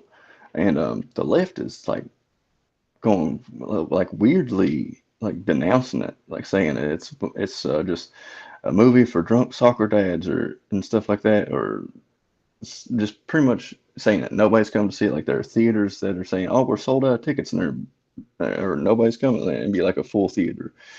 It's or they'd be out of tickets, and then somebody go in and be like, "Nobody's there." It's like there's something weird going on with that relationship. I I'm not don't. aware of it, man. I'm not aware of it. I'll look into this if you can text it to me after the show. I Uh, will. I'll go ahead and do it real quick. Jeff Pineapple says, That's as a why. man, our natural instinct is to protect women and children. I agree. And Tiffy says, I love that you speak out on difficult topics. We can't let them be swept under the mat. I have to believe even shedding light on the subject helps the ultimate cause. I believe you and agree with you there. But if you do feel kind of useless, right, just by just talking about it. But it's making me each day, each week, each month, this year particularly, more and more angry, more sick. And if I didn't have a family, if I didn't have children right now or a wife, I would absolutely be one of those dudes undercover, fucking like hunting these circles down, man. And I wouldn't be doing it to like bring them into the police. I'd be doing it for fucking blood. I really would, man, because these sick, heartless. Sometimes people get disappeared, you know. They would get disappeared on my fucking watch, man. And for people to want to try and normalize this shit with children is just like, whoever backs that up, you're just as fucked up. You're just as fucked up. Yeah, you're just trying to. You have your own agenda if you back it up. Yeah, I agree. You know? Like to look at it and go, well, it's only changing the name. If they haven't raped a child, then like they've done nothing wrong yet. They have. They fucking have. Like in my mind, to even back that up or defend it, you're just as fucked up. I think you're just as fucked up. No respect. Well, it is. It's an uncomfortable conversation to have, and that's what they count on too. Like that people won't talk about it because it's uncomfortable. It is uncomfortable, and I live I'll be here honest, where it's uncomfortable. yeah, like I can only talk about it at certain times. Like I can't watch anything about it before I go to bed, like because I don't want to have it in my dreams. It affects me that much. Now I've never been touched or anything as a kid. I just feel that strongly for poor children, and some of the stories that I've I've heard that have been broken down have been, oh God, they're so sick. Bro, all I know is it shouldn't be up to Ashton Kutcher to break up human trafficking rings. And Yeah, exactly. well, I mean, dude, talking about it does help, man. That's why, like, comedy's got this weird ability to speak to power. Chuck, try writing it on Kick, then there'll be no chat filter on that, man. Or even Twitch, maybe Twitch has gone woke. I don't know. Sorry. Go ahead. Like, I haven't told one joke since I've been doing comedy. People ask me, I was like, where do you get your, inspiration, write your jokes and stuff like that? They kind of get taken aback a little bit when I say I haven't told one joke. All this shit's like real. What do you mean by that? You haven't It's told just a joke. You're a comedian. Since you've been doing comedy, you yeah, never told one joke. What do you mean by that? it's all true stuff. It ain't all. It's just I put it in a Right. funny way. It's just I'm just trying to change people's. It's the one way that you can actually change people's minds that has the most success rate is to get them to laugh at what they believe in the first place and admit that it might be a little bit silly. Instead of trying to come and be like, I know better than you. I know better than you. I'm smarter than you. Nobody responds well to that. So if you introduce it to them in a humorous way, making them be able to laugh at the crazy aspects of it, then you got a lot better chance of changing somebody's mind that's got some hateful ideas and shit up there either because they don't know why or because they were like brought up that way. A lot better chance of changing their mind about shit like that. Like the racism around here, a lot of it. Homophobia around here. I think with racism though, right? And being from Australia, we don't understand the racism culture in America as strongly as you guys do. So forgive me if I seem slack or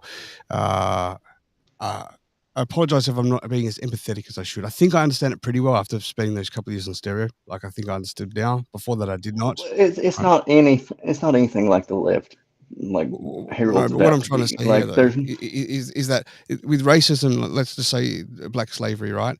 The trauma, the generational trauma that's come from that, and for blacks to now stand together and stand up against that, right? And like the voices come together and speak out and bring awareness, and it's consistently being pushed forward with the agenda to fix things, right? Which is a good thing.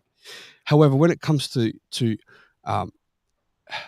this grooming children, there's too many people at the top that are involved in the business that try to suppress and hide things or not let information out. It's constantly being suppressed. Now, I'm not saying that doesn't happen in areas with racism as well, but I know it definitely is happening exists. In areas with pedophilia. Definitely. That's exactly why it exists. If you force a bunch of false separations on a bunch of people and keep them from coming together and sharing ideas and talking to each other at an equal level, and you like put into place some false sense of inherent racism or classism where one feels inferior to the other or another feels superior to the other, then you're never going to meet on equal ground in conversation and like actually understand each other. So that's a perfect weapon to use to keep us like separated. It's crazy now that like the powers that are separating us are stronger than the ones that keep us together as a human race. Like, but it's exactly like how they plan to. Like, how do you conquer something? You divide and conquer. Divide and It's conquer, like yeah. united we stand. But all this stuff, like the pronouns and this woke shit is just it's an overcorrection. It's still a mistake. Yeah, we fucked up a couple times in the past. And white folk, look at me. I ain't even white. Well, I'm Native It was a different mentality American. back I just then. pass as white. Like, I don't think it would happen in modern day with the mentality of understanding. I think people evolve in time, and were just fucking uneducated fools. It's embarrassing what happened back then. Yeah, we're Yeah, ignorant. it's absolutely stupid. Like, it just anyway. Not to go off that. We've got a couple of messages I've got to take care of here. They've been written to me as well, so I think I might have to scroll back a little bit. You can't stop it, You're good. unfortunately. This is from Nom, and it is horrid, painful, and feels a burden to be caring, empathetic, sympathetic person now. However, it is hard to respect one that cannot push through difficulties to accomplish something. Followed by Tiffany saying, "My life is as a comedy. I feel you." Bart says, Oh God, I yeah. feel you. I often tell what people think are jokes. It's always an anecdote of a friend who was me or someone or something bad. I don't really realize it's bad. It helps both directions. Sorry if I've missed other messages along the way. I know I haven't got every one of them, but one that Chuck was trying to write before says, what I was trying to say, but it was filtered, is as a godless heathen, I've spent my entire life raping and murdering whoever I wanted to. And that's exactly zero people. Hell yeah. Exactly spot on. Oh yeah. Exactly. Perfect. A true strength, a true testament of strength is somebody that has the ability to do harm and chooses not to. Yeah. It's I don't know. We got so much like so many egos and all this shit going around like crazy that it's a war on masculinity. Is what There it is. Like is. it's There is a war on masculinity, and it's this war on masculinity is affecting our women, with them and their safe areas with women's toilets and things like that. Their safe areas in sports, like, the MMA fighter Fox. Wow, what's her name? Foxy something. Fallon Fox. Yeah, I think I told yeah. you about. I think I was the one that told you about her. Did you? Maybe. It was a while ago. Yeah, I was like, there's the dude that's saying she's a chick going into Cracking UFC beating the skulls in the shit out of UFC. girls. But she just got beat up by another, or he just got beat up by another chick recently. Must be a handsome woman. No, like, it was a proper chick. I was just reading the article on my phone, and then my phone skipped out the other day, so I lost the name of it. I want to go back and find that. Yeah, unbelievable. Just like talk about teaching him a lesson, Yeah, to act like for them to sit back and expect us to be like, okay, yeah, that's fair. It is an insult to anybody that has any intelligence whatsoever. Tiffy says, It's just like saying, go ahead. Oh, No, go ahead. Sorry. Those are people that say, "Oh, I voted for Biden because I hate Trump."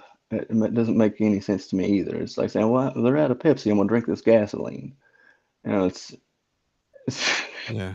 the lesser of two evils argument for a presidential candidate is ridiculous for me. But I do love Trump. I don't know. I've got to be honest, I man. see a lot of myself About in him. Trump, bro. Like, I wasn't sure that the first term that he had, and I think a lot of the things that were put out in mainstream media about him and stuff does make you feel, kick back. And if I'm being really honest with myself, I feel like as entertaining as he was entertaining regardless. I didn't really probably want to be labeled as one of the people that was probably for Trump before because of the masses that were so against him. So there's a part of that that crept in as well. But now that he's done his term and the things he's done, and how I truly believe there was election fraud going on before, I believe anyway. I can't prove shit, but it seems like it with all these other things that have been surfacing, and for what his agenda is now, to really make America great again. I'm all for Trump, 100%. I don't care if he's tried to fuck a girl many years ago with his being a billionaire businessman. Haven't Who we cares? all? I've tried to do it with chicks before. I've tried to fucking bang chicks when I was younger, if they had a boyfriend. I don't do it now. Like, I hold integrity and shit now. Hell Like, yeah. I like, as I'm older, you realize those things. You're not like early 20s and stuff, right? I don't do it Exactly, anyway man. because I'm married, I should say. However, some big billionaire dude. Like, it's not right, but I could see why he did it, why he tried, and whatever. Like, exactly. He's not a perfect person either, and he doesn't kind of like claim to be. showcase himself as That's, one that's either. right, exactly. Which one's more racist in the end? Like somebody that acts the same consistently throughout every interaction with people of different races and colors, or somebody that panders to each one and tries to pander poorly, like Biden. It's there's an argument of being genuine there, like, and I think this Biden is just a genuine piece of shit, man. Genuine. Like, Biden is like, in fact, funny you say that because Bart sent through a couple of messages. I don't know if they're meant for this show. I'm going to try and play one anyway and see. It's got Biden on the picture, so let's see what he says. I'm going to go touch some Asians. So I'm going to go touch some Asians. Fill them up good. It's like a lip reading thing, and it's just saying there. Okay, I'll play that for later then. Thanks, Bart.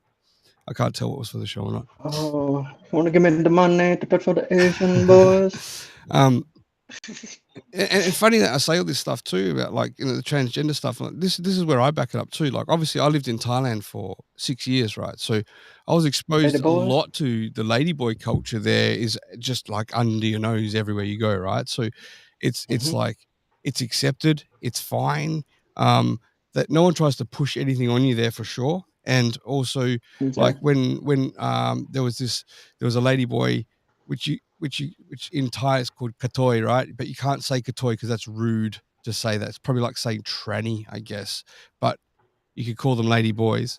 But if we used to go to get our lunch from this one lady boy, which was clearly a man with long hair, like that's what it was, right? But we still used to call her she. Damn, that ain't no lady boy. Yeah, she was a friend of ours. Like we gave her one of our puppies and stuff. That was someone who I saw and like I know we didn't ask to call her she or anything. We just did, and it was not normal. But it's kind of like now, it's probably a small portion of them are taking the piss. You've been given fucking an inch and you're taking a mile of rope. You can hang yourselves, you bastards, because you're not fucking making it fair for the rest. Apparently, parts of the other communities aren't even happy with what they're doing and how they're pushing these agendas, and that's the part that's pissing everyone off. Gay people are mad at you. What's that? Yeah, if gay people are mad at you for being gay, like you're doing it wrong, man. Exactly. Yeah, man. Calm down. A couple of my best friends are fucking are gay, like, and it doesn't bother me in the slightest. Like, exactly. The only thing that bothers me is they don't think I'm hot. Like I send them a dick pic every now and then. It keeps their mouth shut. You know what I mean? Hell yeah, we still talk sometimes. God. It's funny, the ladyboys, they also don't claim to be like biological women. No, they don't. You're dead right on that. Not from everything I saw. So, there's only one thing I dislike about the ladyboy culture. There is that I think some of the more extroverted, outgoing ladyboys that would showcase themselves on the streets, right? So more like the walking strip at night, there'll be like ladyboy clubs where they'll stand at the front and you can have photos with them and stuff for like 100 baht, right? Which is like $3 US, right? And 2 cents. Yeah, like you stand there and maybe they'll get their fucking perfectly sculpted like silicone boobs out, right? Some of them look like absolute ladies, hard to tell, but you can. There's always some feature. But the thing is that the Adam's apple. Yeah, like if they get a bit drunk, and if someone doesn't come across the right way, like maybe says the word katoi or says, "Look at the lady boy" or something because they're drunk, then shit kicks off like dudes fighting. Like they'll just jump in, and because they all know Muay Thai as well, so they just stand in fucking Muay Thai stance and they kick off, bro. And it's like you're seeing like all dudes fighting, but so one side's got tits. It's crazy, and like you don't want to be involved in that shit because they're like. They're savage. Wonder Woman over here. Yeah, they're proper fucking savage, man. Like, I've seen that shit kick off several times. Do you know who runs the prisons mostly? Where? In the US? The sissies. Yeah, it's the sissies. Oh, really? Yeah. Well, you gotta think they have the one commodity that, most dudes, if you've been locked up a long time, they say gay for the stay. Like, they control that. And plus, they don't take no shit. Listen, you gotta talk about some tough people. Like, you can take a dick, you can take an ass whooping. I'm sorry. Like, like a gladiator they back in the day, are, the Roman gladiators. yeah. And you gotta think they've been through the shit too, like, because it wasn't always, so accepting of an I gotta environment. stop you and And intervene there, man. I'm gonna ask a serious question, and I don't want to just ask it to you. I want to ask it to all the men that are listening. And so, if you can comment, please do, and ask this honest. Well, probably not. People probably wouldn't be honest about this. I fucking absolutely will. Is that I was speaking to a friend of ours, and I won't even put his name out there because he was saying it as though without a problem. But if you were locked up for a long time, like you said, he's saying dudes have needs and that dudes will turn sissy in jail, whatever it is. And then when they come out, they're completely straight again and stuff like that. Right. But I said to him, no, man, like it doesn't matter if I did life, bro. I never feel that way. Sex or shooting my load isn't that important to me that I have to do it with a dude yeah, ever. Like I can't exactly. visualize or imagine that's a woman. I can't pretend, right? So for me, like if I'm doing 20 years, I'll just go jerk off. Thank you very much. Maybe I'll wrap a fucking towel up and make a fifi or some shit and pretend that's a woman, but Yeah. never would I be able to pretend that a dude is a woman, right? But I've got to say I've got mixed answers back from different people I've asked. Some are like me that say that. I could see in their eyes they're fucking being legit.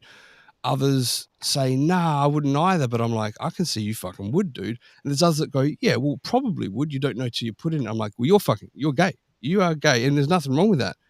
But you'd suck a dick for sure. That's what I'm thinking. Oh man, yeah, I couldn't either. I'd love to be gay. Just hang out with my bros. Dude, it'd and be easy, right? blow Just each like other. orgies this weekend with my mates, just dicks flat. Play video games and Stegosaurus blowjobs. dick back. I'd just go like dick fingers everywhere. It's easy, right? But yeah, it's not the case, man. You call me Tyrannosaurus Like dicks over I here. freaked out at the guy's No. dick fucking jerking off like 2 weeks ago. That affected me, bro. Yeah, I freak out at I ain't mine. putting I that don't even nowhere. have to see mine. I'm not fucking comforting that shit. Like Yeah, I feel bad. Like, I feel bad for my girlfriend. I don't even like my dick. Like, I feel women, right? uh, Women are built like these yeah. beautiful, like sensual things for men, and men are just like this big, clunky Look, I got this. dick machine. You want to see it in the Snapchat that you didn't ask for? Yeah, of course. I love my dick. Like I don't like the phrasing of solicited dick pics or unsolicited dick pics. Have you heard that? Dude, I Like, speak to women all the time about it. I can't believe how many dudes send dick. I've never sent a dick pic and never will, because dick pics aren't meant to be I have. sent. But Yeah, like boob shots are. That's a beautiful thing. That's the art of the dick pic, man. It's all about suggested wiener. You don't show it. You just hang a towel off it or something to show it's there. It's an art. It could be tasteful, like an old 1970s Playboy. Minus the bush. I could never be. I could never fuck something I respect. And I respect dudes. The closest I come to that is like I said to Elvis, right? Is like if he was a woman, I'd marry him, right? That's how close we are as buddies. I was like, I would have sex with him, but that shit's gay. So what we need is like a woman between us. Is like that double adapter, so we can have sex with the woman, and it's like we're being intimate with each other, but we won't be giving eye contact because we'll just give little fist bumps, and at the end we'll just like high five, and that's like us dudes making love. And I could handle that shit. Yeah, and you guys could sit on opposite sides of the jacuzzi, like forever, with the woman and just be happy. spread bald eagle, and it's not gay then. Yeah, no, it's like she knows why she's here. She wants to be here. It's a choice. Don't kink shame. That's mean. Some people just like to be used as an orifice. Man, I met a couple of them. Dude, I met a friend of I have a friend of mine. He's in prison at the moment, and when he was out, thank God he's in there because he won't see this. I wouldn't call him a gangster. I wouldn't call him a gangster, but I'd say that he's like he fucking doesn't give a fuck, and he goes out there and he rolls around. So he's unhinged. Yeah, he's just a wild boy, right? He's a wild boy, and imbalanced.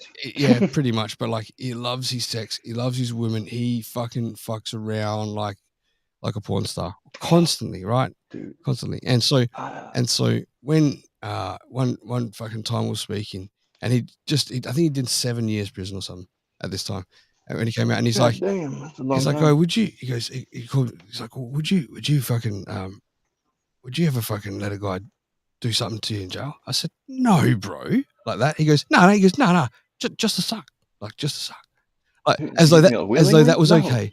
I was like, no, and he just went quiet. I was like, I he's been like how sucked he's off in wanted jail, you. man. He's been sucked off. Yeah, for Because sure. when A I said bunch of no, times. it was like, no, hang on, like just a suck. I was like, what the fuck? Yeah, I'm just kidding. I'm kidding, bro. What are you talking Me about? neither. I didn't say Oh, that. me neither. Like, That's fucking gay. just gay shit. Gay. I'm gonna go. Yeah, I'm man. gonna go kick a queer. You know, like I always like that. You know, most of the people that are the most outspoken against it are the ones that are harboring the Shit, most yeah, man. gay, like The ones that freak out. fucking ideations and Not shit. looking your way, Jeffrey. Hey, Jeff's a little bit homophobe. Don't touch me, you gay fork. No, again, we're not. I'm just joking, Jeff.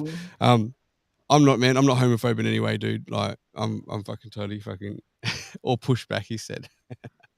Pineapple just. I'm not homophobic or racist or anything, but a little prejudice will save your life sometimes, bro. Oh, You man. know, if you're a black dude walking down the street and you see three bald white dudes covered in tattoos coming up the same street as you, you ain't gonna be like, oh, they must be chemo patients. Now you're gonna get on the fucking other side of the street because you think these skinheads and go home and feel guilty alive. You know? I'm probably sitting here making out like I'd never have a dick in my mouth, but I lie. This is the truth, right? I would have a dick in my mouth. There's a condition though. If I was gonna be fucking raped and I could not help that shit, like if it's gonna happen, I'd be like, dude, put your dick in my mouth, and I would fucking bite that head straight the fuck clean off, man. That's the only time I would have a dick in my mouth. Yeah, you're gonna keep it in there too. I'd chew it up. know? I'd chew it up like a fucking 5-skin. Puh. Hell yeah, Bitch. this is double bubble, baby. And I'm like, whew, now I'm gonna cop it twice as bad. Oh shit. Oh my god, Just not from dude, him. that dick flavored bubble. It's awful. Once it pops, it don't stop. Oh god. I got a oh, we were talking about like it was like religious people and stuff take advantage of people and stuff a little Yeah, bit we earlier. were, I have yeah. a joke about that too. Go ahead. It's like I've always wanted to ask, you know, a religious person, you know, I don't know how, you know, open they are about their sexual stuff, but is missionary position where you only fuck poor people? Well, oh. Oh man. Or you could throw another couple tax brackets in there just for good measure, you know, every once in a while, you know. Oh. Or you know, I really let the Catholics have it, man. Like, Yeah, dude. I I playing musical agree. pedophiles for centuries. For centuries, man. Like, so this is the thing with these big corporations or businesses or religions or whatever. They all like, you know, I don't know if you have Good Sammys over there, Red Cross. You have like, you know, all these different places where you help Yeah, people, right? yeah, we got it. Churches and things. Now they all start off. They all with a good intention. They all have good intentions to help people and stuff. It's just over time, over a lot of time, like the pedophiles and the Yeah, evil that, works its way in and works their way up and recognizes evil until they can completely overcome those corporations. And that's what's happened with the fucking Catholic Church. That's what happened with all well, these that's what different places, America. man. And like, how do you break that now? You can't, and that's going to happen. We take action individually. We stop letting the bystander affect us and keep us from doing something. Like, you know, there's a study done this. If 30 people are around somebody and they like start to fall into traffic, there's a good chance nobody's going to step forward and help them because they expect somebody else to pick up the slack and do it. But if one person's there, they're like overwhelmingly more than likely to do it because they understand. You know, and America loves corporations. That's what America is. It's a corporatocracy. It's not a democracy. This country's ran by corporations, and getting fewer and fewer too by the ones. But I think that's what it is. Like a lot of people see the things that are going on, and they think that either they are incapable or it's not their place to do something, or it would be inconvenient for their life if you know things were to go poorly in what they're trying to do, because that's what a lot of people are. You know, we judge whole groups of people based on their worst examples, and we judge ourselves by our best intentions. You know. Yeah, you're right, because we can't understand the mentality of these people. We try to, but we're trying to understand it from our perspective, and their perspective is not the same. They are different. Right. Well, we think that we understand. Like, I used the example of like a middle-aged fat white lady that goes on a cruise so she can actually see a culture and not necessarily interact with it, and then come home and rolls her R's aggressively when she orders food at a Mexican restaurant, thinking she's woke. Like, these clowns, man. True that. People don't want to do the work. It is work. I didn't meet a black person until I was 17 years old, bro. Really? You didn't? Yeah, this is the state basketball tournament too. And buddy, let me tell you what, they can kick the shit out of us. I was like, holy shit, y'all can jump out. Fuck. I mean, and it was hard not to be hateful towards people, whenever I watched them doing correctly what I've been trying to do for years, and that's one of the jokes that I open up with whenever actually there are a lot of black people in the crowd and stuff because they love that shit. That's funny. They understand that I'm saying it from a place of like ignorance that's willing to learn versus just being confident in my ignorance. You know what I mean? Sure. Like, you ever met somebody that's confident, stupid? Like, Yeah, absolutely. it's America's #1 export is confident, stupid people. There's a lot that do come from there. We have a couple of messages. I'm not sure who this was directed at, Keith, you or me, but Nom says, this is a few minutes ago, unless they're in a sharp skinhead against racism people. Yes, our quilt of many colours nears completion with that special thread, then follows to say, no, they're foreign too, and that matters. So controversial, this guy. I don't know if you mean me or Keith or what you're exactly talking about there. I lost. I was deep. I always think it's me.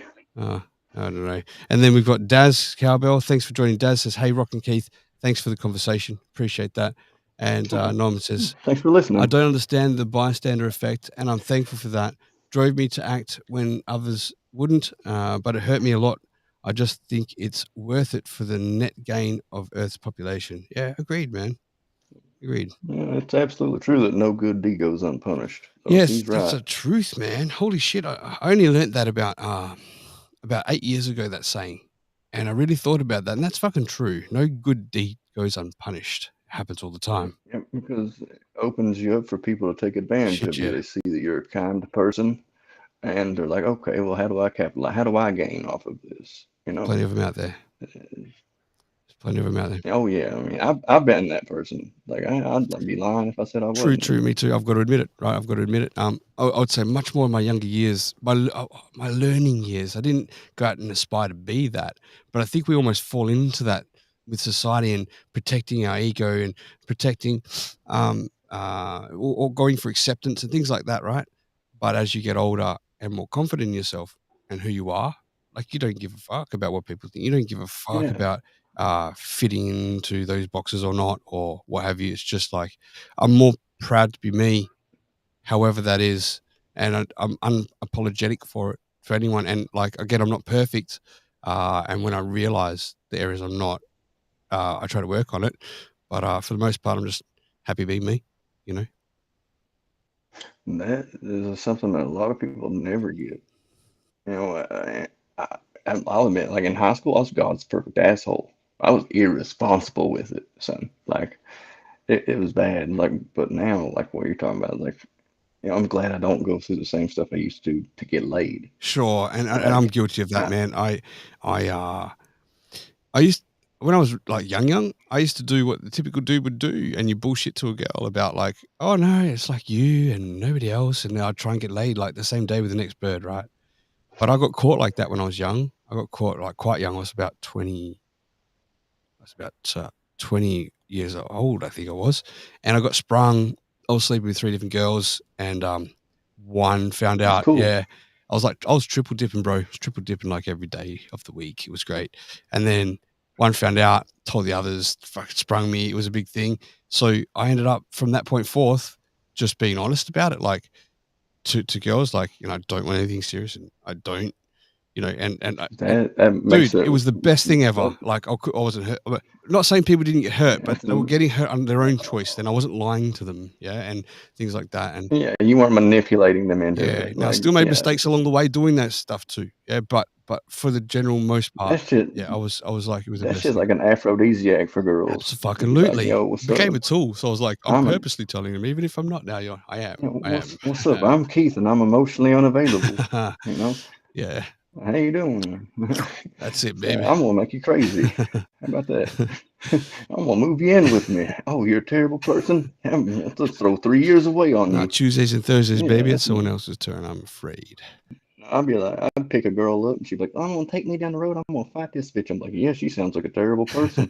You know, I'll do that." You know, now I'm just like, "You can get out." It's like in my later years, I just didn't want to be around that shit anymore, man. And I've been married now for 9 years. Tomorrow, next year's 10 years, right? And if we weren't to be together, my wife and I am not interested in trying to find another wife or settle down or find another relationship even. I'm just so comfortable with myself and focused with the kids, right? That I don't feel like, I'm not saying it would never happen either, but because you never say never, but definitely wouldn't be looking, and I definitely would just make the most of me time, you know, and that would be fantastic if that was the case. But like right now, of course, married and stuff, we've been having a few issues recently, me and my wife, but we've just seemed to be clearing things up. Thank God. I don't know where it's going to go. You're humans. It's going to happen, man. You're going to have disagreements. And it's all about how you handle those disagreements that makes a relationship either make it or break. Our big thing is, God damn it, this motherfucking house phone is. Man, do you want to answer it? If it's a prank, we can just we can start the prank show early. Hey, I love telemarketers. It's like great for whenever you have like unresolved like hatred in your heart or like some racisms you want to let come out, and you just holler at them. It's like everybody understands. That's what they're there for. Little hate sponges for everybody. They probably prevent like 1 million murders every year. Just people taking out their aggression on telemarketers. It's like pornography prevents rape. I just found there's one of my clips. Where is it here? Come on. Must be here somewhere. Oh yeah, must be this one. Just like Bart. Oh. Yeah, this is it. I'll plug you in here. Have a listen to this. I just I get them every day, so sometimes I'm able to catch them or not. Oops, I've knocked off my camera there somehow. What's happened there? Oh, whoops. Bart said he's way too southern not to apologize. I apologize for apologizing. Then to the person who says I don't have to apologize, it only came back with the accent when I came back in lockdown. Yeah, I call that explosive apologetics. I do the same thing. What do I do with this thing? Here we go. Check this out. So this is just like, I have a bunch of these, but I know this one's just here offhand. Just I get like people ringing me every day about my website at work or this and that, man. Look at me. Dude. I'm popping. Nah. So this Indian lady, I just kept making her repeat herself. And then it only goes for like 55 seconds. Okay. I have you, yeah. What did you do then? Me now? Can you hear me okay? I have you, yeah. What did you do then? It's so much better. Did you adjust your shoes? Sorry, I didn't get you. What are you saying? I couldn't hear you properly, but now I can. It sounds so much clearer. Did you just adjust your shoes? Because that sounds heaps better. Okay, now sounds is better, right? Oh, it's so much better, yeah. It's almost like you put your ears back on your head. Okay. Yeah. Sir, Joe, actually, my name is Margaret. Okay? Hi, Margaret. I'm calling you. That's such a real traditional Aussie name that we use here back in the day when they used to sip on tea. And sir, I'm calling you from online technology, sir. Wow. This call is about bringing your business name. Has it got to do anything about VR? Virtual reality? I'm really into that. I love it. Love it. Thank you, sir. You're welcome. And then she just hangs up. See, bro, your guys' telemarketers sound like linguists, like English linguists. Not all of them, man. Trust me. She wasn't too bad. Jesus Christ, you sound like the hooked on, like a navigation voice or something. Yeah, I get them. I get them most days, unfortunately, but I play with them all the time. But if I'm on Clapper, my friends on Clapper, they're like, at least I've got the 2 phones, so I can marry it up, you know. I'm perpetually bored. So Yeah, it's like I took this these emails you get from like the Nigerian scammers and shit. I always put my email in there. Yeah, so like I just took one for days going on when I lived in Thailand. I wasn't working at the time. I was like, definitely had time up my sleeve. Now I'm probably going to butcher this story. It was so long ago. Long story short, I made this guy believe that my name was Mr. White and that I was in a wheelchair because I'd been bashed because my wife that I'd loved at the time, right, had tried to get me knocked off and killed because of my billionaire fortune. So I all talked your really money. slow and like I had this like drool coming out and stuff, and that all I had left was my dog that was loyal to me.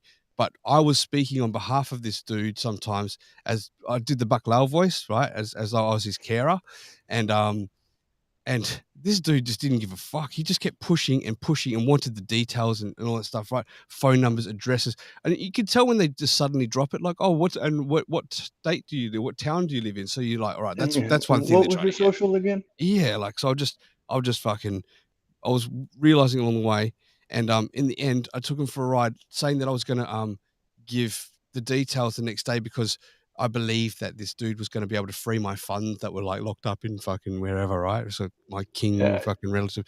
So, but the day he's rung to get the the details, I also got mobbed again by another gang of gangsters who held my dog ransom and cut up my dog and killed it and bashed me up again so I could really not speak properly, right? So he was just like, he's like, and I said, "You not believe that they come and they get him again? They bat him very bad. They kill his dog."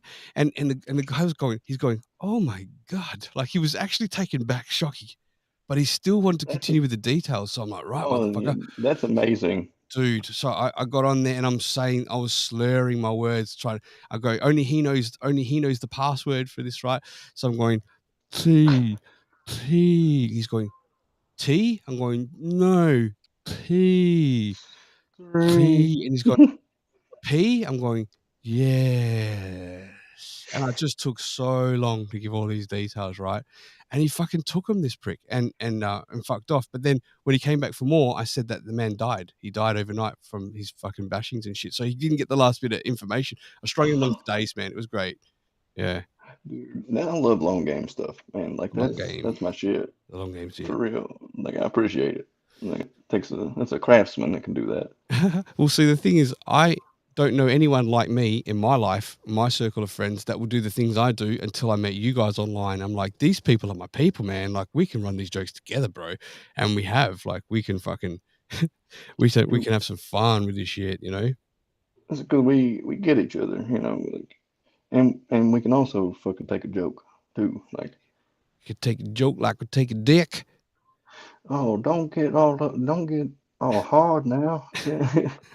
What is, Don't get all oh, it floppy on me, ain't. son. Yeah, it's don't make it harder. It ain't a dick. So, in Australia, you consummates and mates of cunts. that's right. I want to, what do you say? Do you want to wrap it up or do you want to try and do some prank calls? We'll have like a 15-minute break. We'll jump back on Kick. You don't have Kick, do Yeah, you? sure. Doesn't matter. No, I don't, but I can Let me. get it. And I'm a resourceful fellow. You are. So let me send you. Well, tell you what. Scan. You can scan. Oh, you can't because you haven't got the same screen as me. We're doing this through Facebook. No, you're actually loading on my screen for some Oh, yeah. reason. Well, you can scan that. Try and give that a scan. See what happens there. Scan that little barcode, and that should take you to my Kick account, right? Can everyone else do it who's listening? Only one person's done it. I can see. So I don't see a barcode. So you can't see a barcode in the top left corner. No, you're frozen on my screen, bro. Ah. You want to refresh the screen? I hope it's not frozen everywhere else, dude. It is very hurtful for my feelings that Viva you are asked the frozen on my questions. phone. Let's have a look. Oh, No, we're moving there. Dear. Okay, It's Sasha Keith. There we go. I see. Well, okay, I see. Yeah, that's cool, man. Anyway, it's kick.com/Rocstedi. Can't go wrong. Find us there, give us a follow, and then. But if you want to jump back on, Lisa's left a message. I don't know if she's listening live. Should I chance it, or is she just busting my chops here? Let's have a quick listen. Hey, Rock. You still going doing your show? Hello. Ollie, do you want to say hello to Rocstedi? Your mum. Ollie says your mum. Bastard. Just finished watching an Indigenous show on Netflix. Wasn't going to tune in, but yeah, I guess I am tuning in for a bit. Rewatch the replay tomorrow.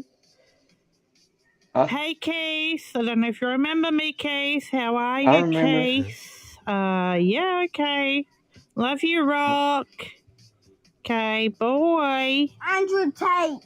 Oh, you little son of a bitch. Tate. Get to bed. It's midnight, I don't know Ollie. much about him. I don't like him. Little Oliver bastard. loves him. Your mummy's saying Andrew Tate. Andrew Tate's all right, by the way. But hey, you know how we did that music before for Rosa with that Careless Whisper? We did that. You know that? Yeah. I've got one for Lisa. We'll just play that again real quick. Hey, Rock. Hey, Lisa. You still going doing your show? Hello. Yeah, there you go. Ollie, do you want to say hello to Rock? Stop now because I'll get cancelled otherwise. All right, that's enough. That's perfect. That's shit. All right, so what was his name? What's the plan? Ollie, her son Ollie. Hi guys, how are you? It's Lisa, and here's Ollie. Fuck you, fucking cunt. No, hey Ollie, don't swear swear, to God, now, you bastard. I thought that Lisa was Elvis for years, or for at least a year. So I stopped past Lisa's 2 days ago to surprise her at her house. I've been there once to meet her with Tina. I think it was the start of this year, end of last year. I can't remember. And first time I've met anyone from Stereo besides my school friend Penny Lane. And yeah, and then but that's the other day because she lives really far away from me, right? And I was working down that area down south, and it was like shitty service. At least I don't know how you get past the fucking service in that area, but anyway. I just stopped by and we were on Clapper, and I got the guys to hold her on Clapper and knocked at the door and saw Mr. Nielsen. I'm thinking to myself, you sir are famous and you don't even know it. I felt like saying, hey Elvis, what's going on, bro? But yeah, he was there and he should do the Lisa. I don't know if he told you, but I knocked on the door and he answered. He's like, hello. I'm like, hey, Mr. Nielsen. I'm Rocstedi. I'm a friend of Lisa's, and I showed him the phone that you were on at the time as well, Clapper. I said, just stopping by as a surprise, And he goes, I'll just tell her someone's here at the door. Just like left. I was like, fucking hell. Proper Mr. Nielsen. Yeah. Yeah, the man. Here she is. Play my message. Okay, yes, I am. Yeah. All right. So what do you say? We'll wrap it up. Let's go over to Kick, guys. Give us about a 15-minute break. Right. Just gonna go toilet.